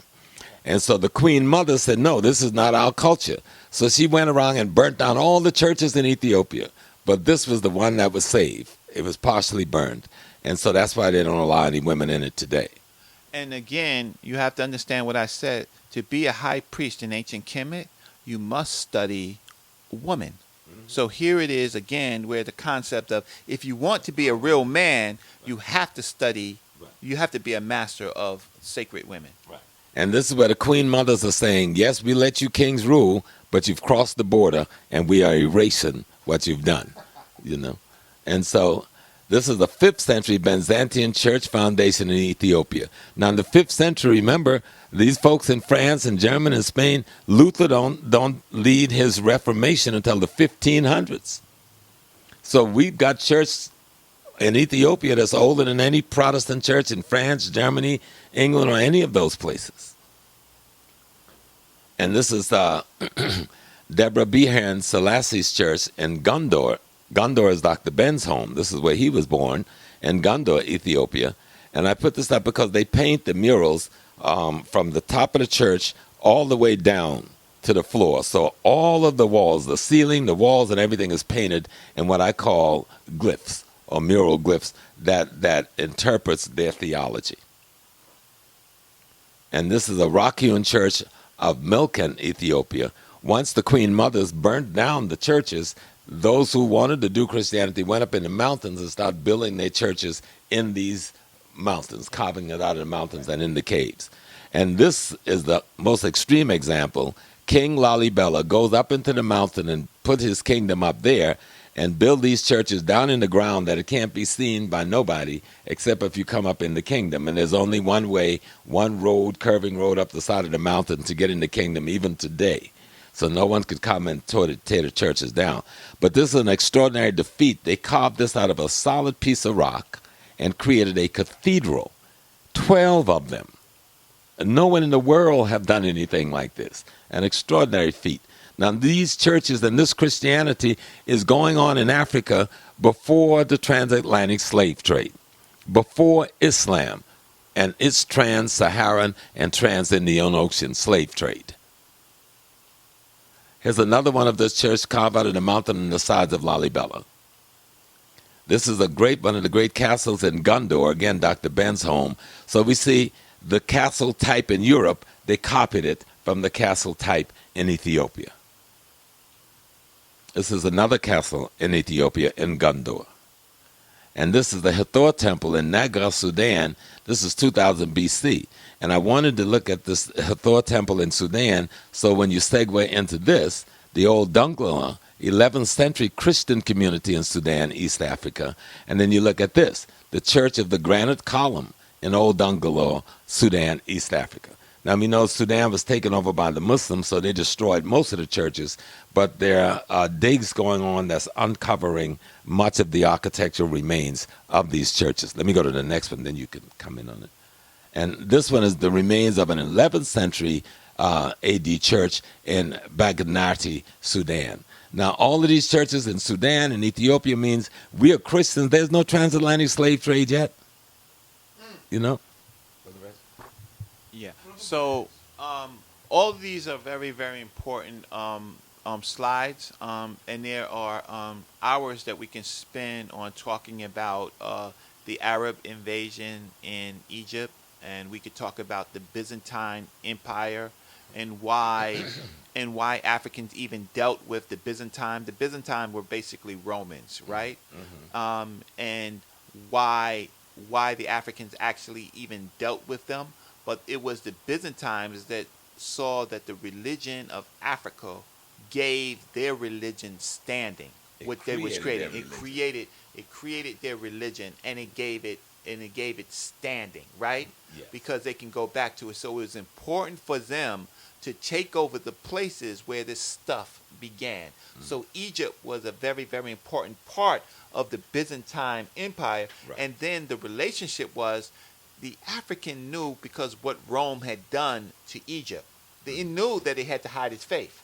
Right, It had to transfer its faith right. into other mystery systems. Yes. So it began to seed other systems with the concepts of what we believe. Not the other way around, but we began to say brother and call people brothers, even when they turned out not to be our brothers.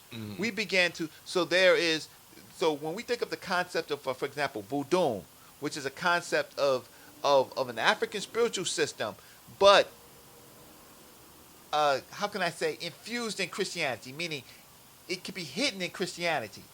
Right. Right. That's So- what happens to it today. Yes. But this Christianity we're looking at here, before Western Christianity, this is the Christianity that is voodoo of that day. Okay, brother, we got All right, brother. I want to take this quick time out again for you to let the people know what's going on, where they can make these donations at, brother. Why we need this? We got to do that. We got to do that again. Because there's new people. Yes, to brothers and sisters who have joined us, we thank you very much. We're trying to make this extraordinary presentation, me and my brother Reggie, and here Brother Sonetta, he liked to say he's the understudy. Brother Reggie is a professor in his own right. He's earned it through what he's learned. But we are also a part of an economic project in West Africa called the Sana Lodging Enterprise Limited. It's a 30-room hotel and villa, and at that complex we have a swimming pool, conference center, actually the largest conference center in Cape Coast. We're opening up a long-distance learning institute in association with Cape Coast University, which will be headed by Dr. Leonard Jeffries. We have a full complement restaurant, pool bar, cocktail lounge, one of the only full-size pool in the area. We're 1 block off of the ocean. We're 15 minutes from the oldest slave dungeon in Africa, 10 minutes from the largest slave dungeon in Africa, and 1 block off of the Atlantic Ocean. But we've been hit very hard by this Ebola attack that the West launched against Africa. It has wreaked economic havoc in the area. We've owned the complex for 10 years now. We've maintained it for 10 years. I've been its CEO. I know some people say, oh, we thought you were just a professor. No, I'm trying to be a little businessman too. And we've been working. It's a beautiful complex. And so we need some donations to help us get through the next few months to recover from the damage that the Ebola situation has wreaked on us. We do see people coming back into the system. We're getting registration for the May, the June, July. That looks good. We've struggled to get through the winter. We lost about 90% of our clientele in the winter.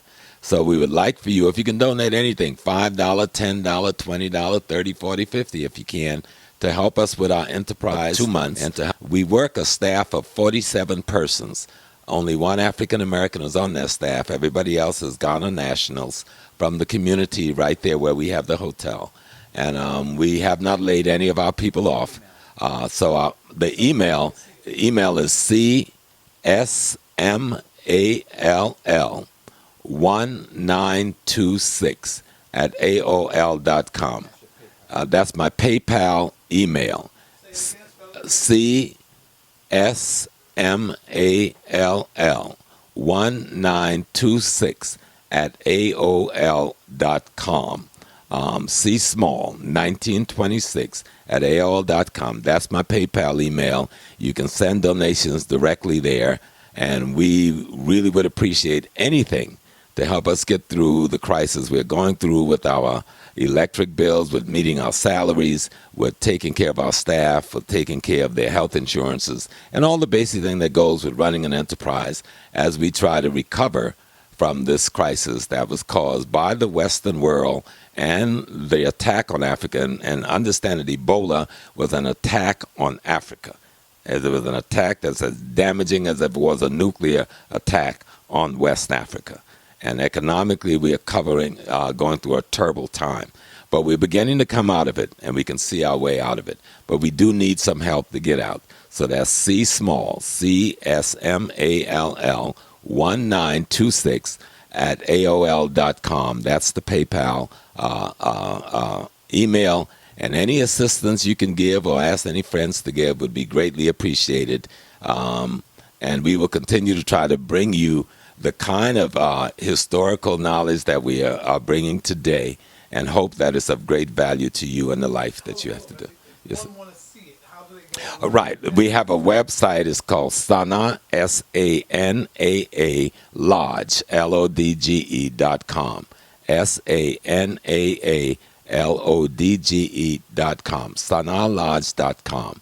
When you get there, that it's a humble website, but that's what we could afford to do. But you will begin to see all of the aspects of the complex that we have. And then we would like for you one day to get on that plane and come on home and spend some time with us and enjoy yourself at the poolside and in the community that we live in with our brothers and sisters there in Ghana. Professor Small is being very humble, and he's low-key, even though he's making an urgent plea. It is hard for people who spend their lives working for African people, then to come back and say, this is a project. He believes, he strongly does what he believes. So he put a foothill in the continent of Africa, on the coast of the Atlantic slave trade, to represent how we got from there to here. And he's committed his life's work into a landmark in which African people can go to and go to a hotel. It has been impacted by things that we could not believe that was impacted.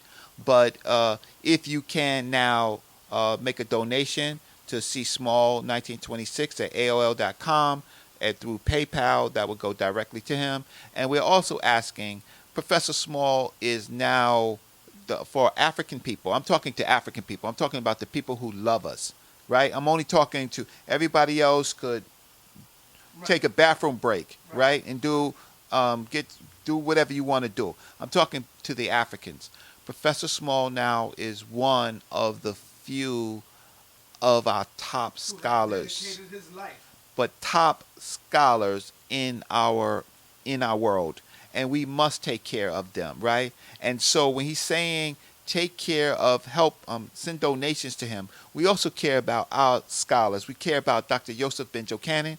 We care about Dr. Leonard Jeffries. We care about Professor Small. I'm talking.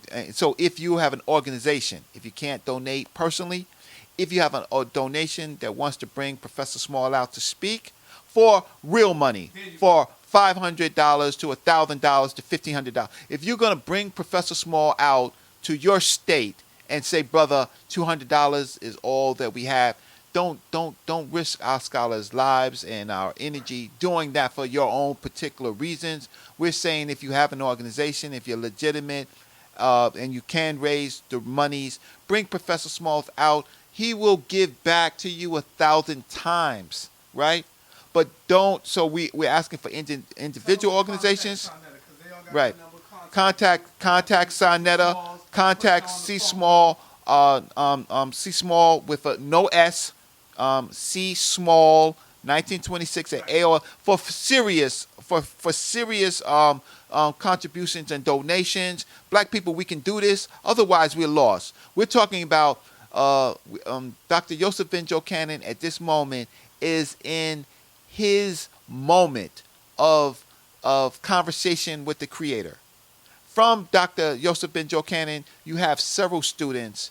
Professor Small is one of those students, right? So we need to care for our elders, and we have to care for the next wave. Otherwise, we're being fragile. For all the rest of the people, you can come back into the room now, because what I just said don't concern you, but it concerns that. Well, let me tell the people something else we've done. We've opened a credit union at the hotel. It's in its infancy. It's called the Pan-African Credit Union Complex. We are now beginning to make microloans to the local population, microloans of $50, $100 for people who want to open their little fruit stands and different small businesses. And we look to see over the next 10 years how we can build up a banking system that will assist those of us who are in the Pan-African community doing this kind of work and trying to economically put our footprint back on the continent of Africa. So the Sana Lodge needs your help. And the word Sana means the place of the treasury, the place of the wealth. It also means esoterically the place from which one does not leave until the task is complete. And so C Small 1926 at AOL.com, that's the PayPal email. You and your friends and comrades can donate to us to help us meet our expenses over the next month. And we will be going. We survived the crash of the market in 08 and 09, and we will survive this thanks to you, our community. Hotep, we're going to go back to our lecture, and we're looking at the remains of an 11th century AD church in Bagnarti, Sudan. And remember, 11th century, there's no Christopher Columbus yet. There's no transatlantic slave trade yet. And so we are already Christians. But the Christianity we are practicing is not this Christianity that have been given to us by the Europeans. So they took our Christianity. We didn't even call it Christianity.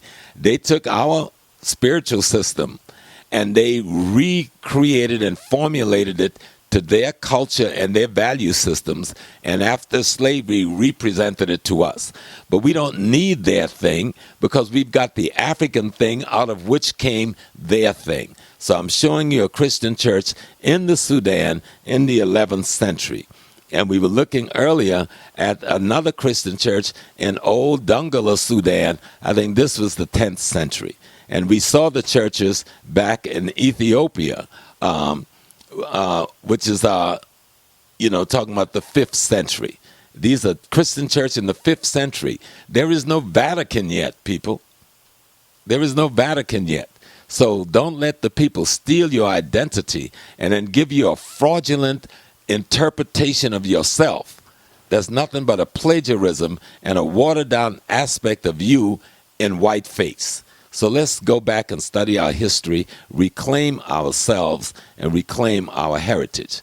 And I'm not going to spend a lot of time on this, but a lot of the invasions in our area, you'll see there's a period when the German invade us and the different ones, and they're all trying to get to that place called Constantinople, because that's where the first major Christian church, which we call the Sophia Hagia, which is we'll get to it later. But I put this chart up because this is an important little chart right here, right? And if you look at this chart, and let me put my glasses on so I can see really well. Oh, right. But when we're looking at Christianity began 33 BC, we are talking about that's about the approximate time that the young man that they call Jesus the Christ lives. And so you got the 7 great councils. Now, starting at 325 with the Nicene Conference, then you get the Second Nicene Conference, then you get the Conference of Trent and the next Conference of Trent, and so on. Out of these 7 great councils come what you know today as the Bible and the Christian church. It all happens in this space between 325 and 787. And what do you get? As soon as you get the church, you get a great schism in the church. And at the same time, you get the Pope. This is Pope Benedict, 5, 6, 7, 8. He mandates celibacy for the priests. So up until then, priests were normal human beings. They had wives and children and families. Can I please ask you a question, brother? Yes, sir. This is very important. Yes. When you say the church, I mean the Bible, this comes about the Bible. When you're dealing with this area here, you know, the 7 great councils, why is it so hard for our brothers and sisters to deal with history? For some strange reason, I'm not just talking about the Hebrew Israelites. I'm not trying to beat up on my brothers. I'm talking about the Christians. Let's deal with the Christians. They believe, in other religious groups, they believe that God handed down to them through the clouds, like God wrote this. Hold on, I want you to deal with that. Why do they feel that it came through the clouds and God wrote this himself instead of dealing with history, what you're talking about? Because that's the way the white man has given it to them. Let me get this cord. Okay. The white man has given it to them. They don't tell them about the Conference of Nicaea. That was called by Constantine. Constantine, who was the king of Rome, in the history book, they said he converted to Christianity. He was going into battle, and he saw a symbol of the cross in the sky, and he decided that that was a sign. But he converted to Christianity because the Roman Empire had taken over the Mediterranean basin. But he couldn't control them because there were a bunch of young revolutionaries coming up out of Kemet trying to restore their ideological perspective. Christianity is just a fragmented aspect of the ancient Kemetic system. And so it caught hold, and the young resistance against Rome was using it. So his mother gets converted, and his mother tells the son, listen, the best way to control your empire, take over this thing. So he produces the 7 great councils that start the Conference of Nicaea to come up with a concept of a book of theology, which became the Bible, which gives him the authority to create what became the Catholic Church, which he called the Universal Church, and allows him to take control using his military of the entire religion. And anybody else trying to practice anything else was killed and slaughtered by the Roman army. If I was to say to you, Professor Smalls, that in 2015, you have grown men and women still will tell you to this day that a man is going to come out the clouds and save us and free us. Grown men. In 2000, some of us are grandfathers. Some of us are daddies. Some of us are mothers. Right now in 2005, they will stand there, look you in the eye and say, a man is going to come from the clouds and he's going to bring his angels with him and they're going to come and save us. That thinking is still here. So let me ask you, have you and the rest of the elders failed in getting that information across, or have the white man just been more effective with his whole system and his technology? No, we haven't failed because millions of our people have left the church. Millions of people have left the church and are looking for a better way. What we have failed to do is to do what you're doing right now, is the constancy of information being in their face. The white man has had the technology to constantly keep his information in people's face. Well, we need constancy and continuity of information. So what you've been doing, what Brother Reggie's been doing, and Brother Polite's been doing, and some of the others have been doing, you've been bringing a body of knowledge that a lot of people are afraid to touch. You know, people say we don't discuss politics and religion. So people have been afraid to touch this subject. And so we have to touch this subject, and that becomes important. And so let's... Okay, so where Professor Small puts in this chart, where he you could put it on the chart, Sarnetta, and you know, Shaka Amos, this is his area of study. This is where he really excels, right? So well, this is where Shaka Amos. I put the pointer down. This in this work, this is the area where Shaka Amos shines. The Messianic Hebrews kind of deal with this, but what people don't understand is in this period right here, this 33 period right here, all the temples will be shut down. I'm talking about the ancient Egyptian temples. I'm talking about the Ptolemy temples. I'm talking about everything else will be shut down by Rome. By Rome is the empire of the world. And when it gets shut down, then there is this process where the European mandates how you should believe in this thing called Christianity, right? Even the word Christianity comes. Christianity is not the name of the person that they believe. It's a title of anointed one, right? They choose the name. They choose what he looks like. They choose how you're going to worship. Later, of course, then you come over here where you have the King James Version. But prior to that, anybody who says that God, and every step of the way had control of this process is completely out of their mind. It was Rome and then the formation of Europe who became the slavers, and as they constituted themselves from the Arab, the building of the Arab liberation movement, because that's what it was at first. It was and we haven't talked about them, and we'll do another lecture, or Professor Small will do another lecture.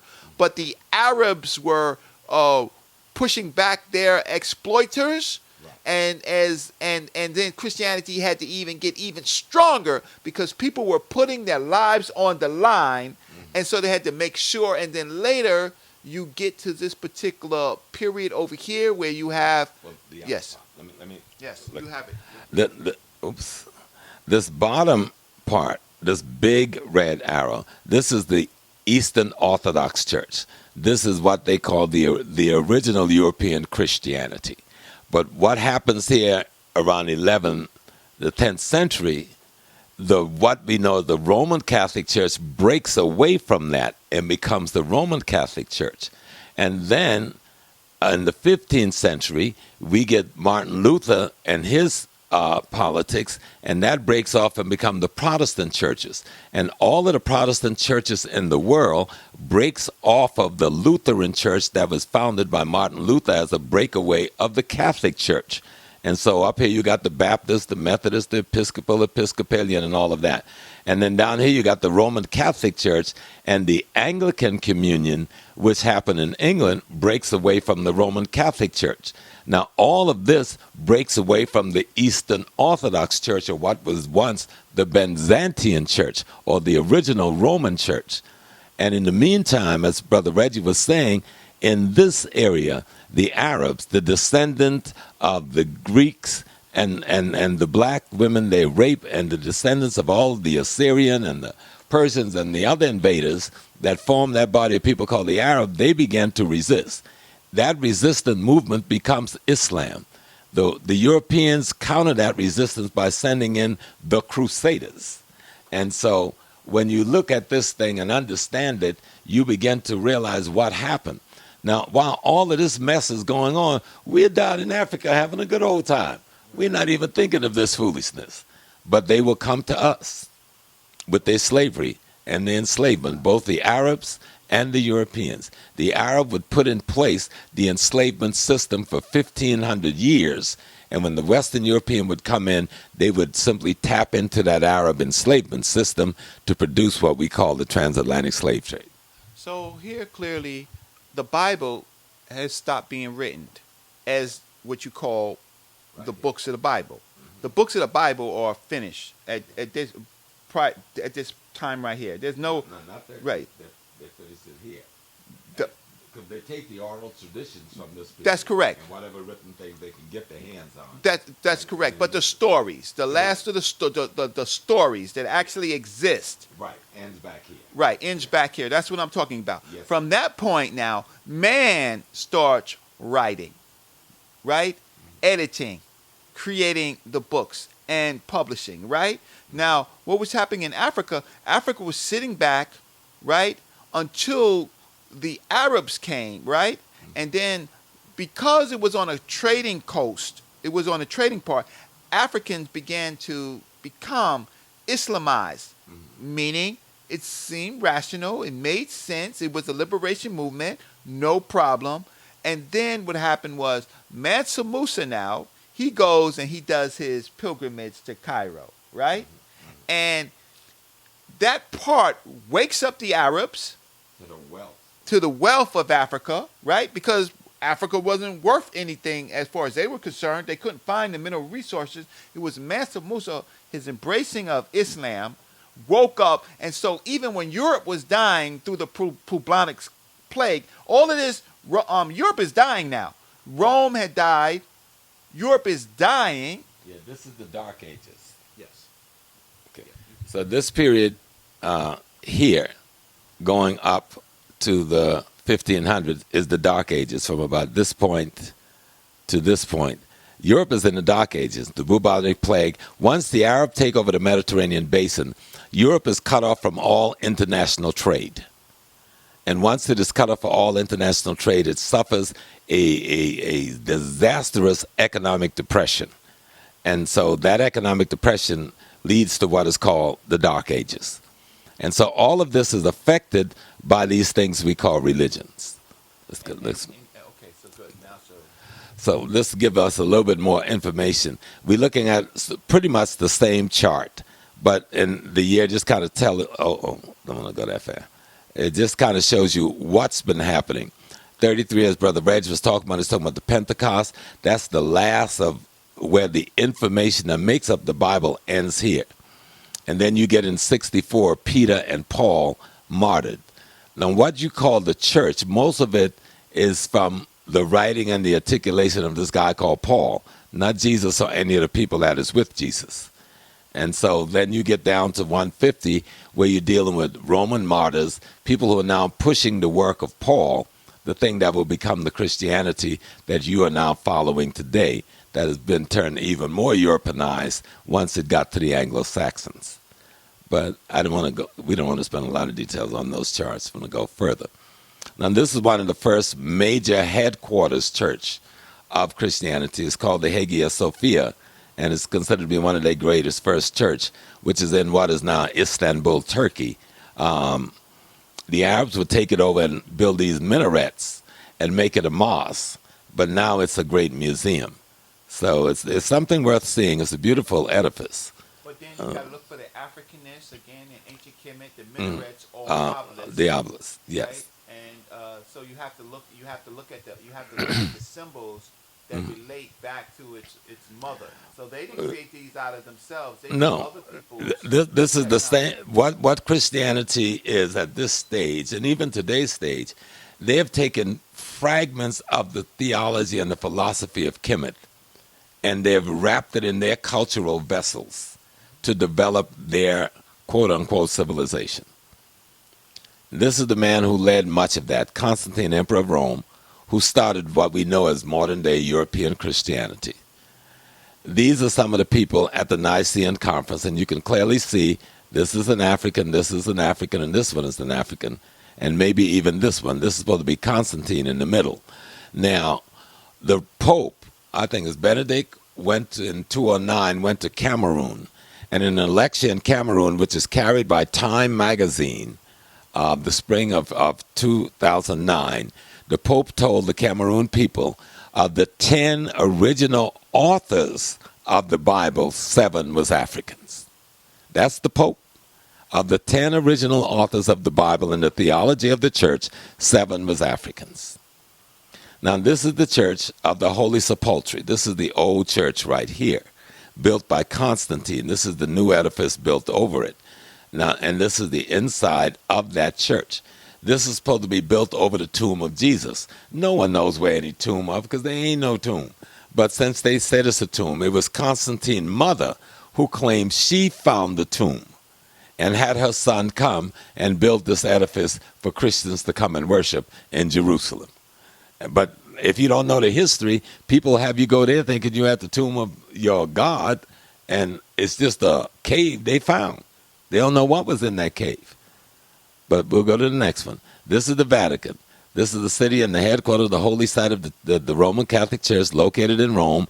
And at the center of its space, in front of St. Peter Basilica, is an obelisk that they took out of Kemet.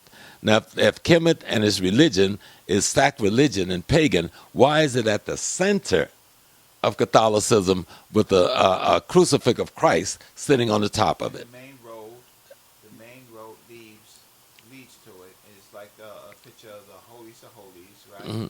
But at the same time, if you look at Brother Reggie, I didn't pay no attention till now. That looks almost like an ankh. Yes. You know, look at it. It is. That's deep. It is. You learn something new every day. You know. Now this is St. Peter Basilica, and you get a better look at the obelisk that they brought out of Kemet with the crucifix on top of it. And it would seem that if Christianity feels this is such a pagan thing, why is it at the center of their thing? So then we go back into the debate, and they want to talk about, be very immature and talk about penises in this context, right? Mm-hmm. And I know they don't claim, watch this, this is very complicated. They don't claim to be European Christians, right? Mm-hmm. But when they don't claim to be European, where the Europeans who actually wrote that book, meaning the King James, mm-hmm. they could say the King James was black all they want. Mm-hmm. And they can maybe go back and find one person who they think is black. But everybody before them are Europeans. Yeah. So why all of a sudden pick one person who might be black, but that whole timeline that you was talking about was white folks? Yes. Right. And then they go and pick or say, well, King James was black because of the Douglas were Scots, and they were called the Douglas the Black, right? They want to do a whole lecture on Douglas the Black. Long gone. So, at that time in history, the black folks was long gone. There was another Bible called the, what's the other Bible called? The, oh, Lord. No, the English guy was writing it. Oh. The King of England chased him all over the world, killed him, because he wanted to write a Bible that would be a direct translation from the Hebrew to English, and Greek. From the Greek to English, and the king wanted something to come straight from the Latin. They didn't want to do the research or look at any kind of what they thought might be close to primary data. So they have something to live up to, and they can live up to it. Now this is the inside of the Vatican. You know. That's their Holy of Holies right here. And that's the long corridor that leads to the Holy of Holies. You see how they copied it? Straight out of Kemet. Right, straight out of Kemet. That's right. That's right. Right. Which one is the Luxor? No, that's the temple way back we were looking at. Our Egyptian temple. And this is designed, the interior of St. Peter's Basilica is designed just like the Temple of Man in Kemet. Now, let me show you some. Now we're going to get into some sweet stuff for the good Christians to see. A statue of St. Peter in the Vatican. And they got him as a black man.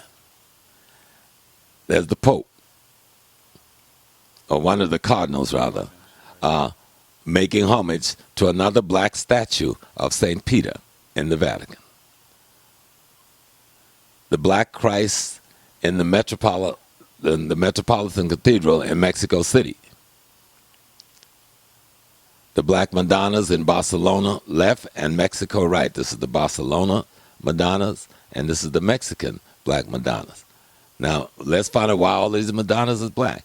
This is the Black Madonna in Loreno, Italy. There she is. They're celebrating her. There's the Black Madonna in Spain, and while they're celebrating the Black Madonna, we're in the Congo confused, celebrating a white woman. You know, here's the popes.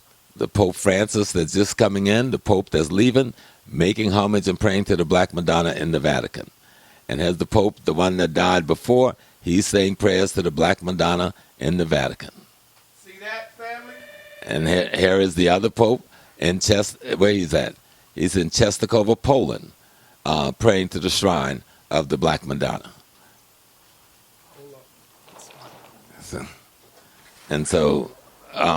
You really need to look at why is all these popes praying to Black Madonnas and got you praying and got you praying to the white Madonna.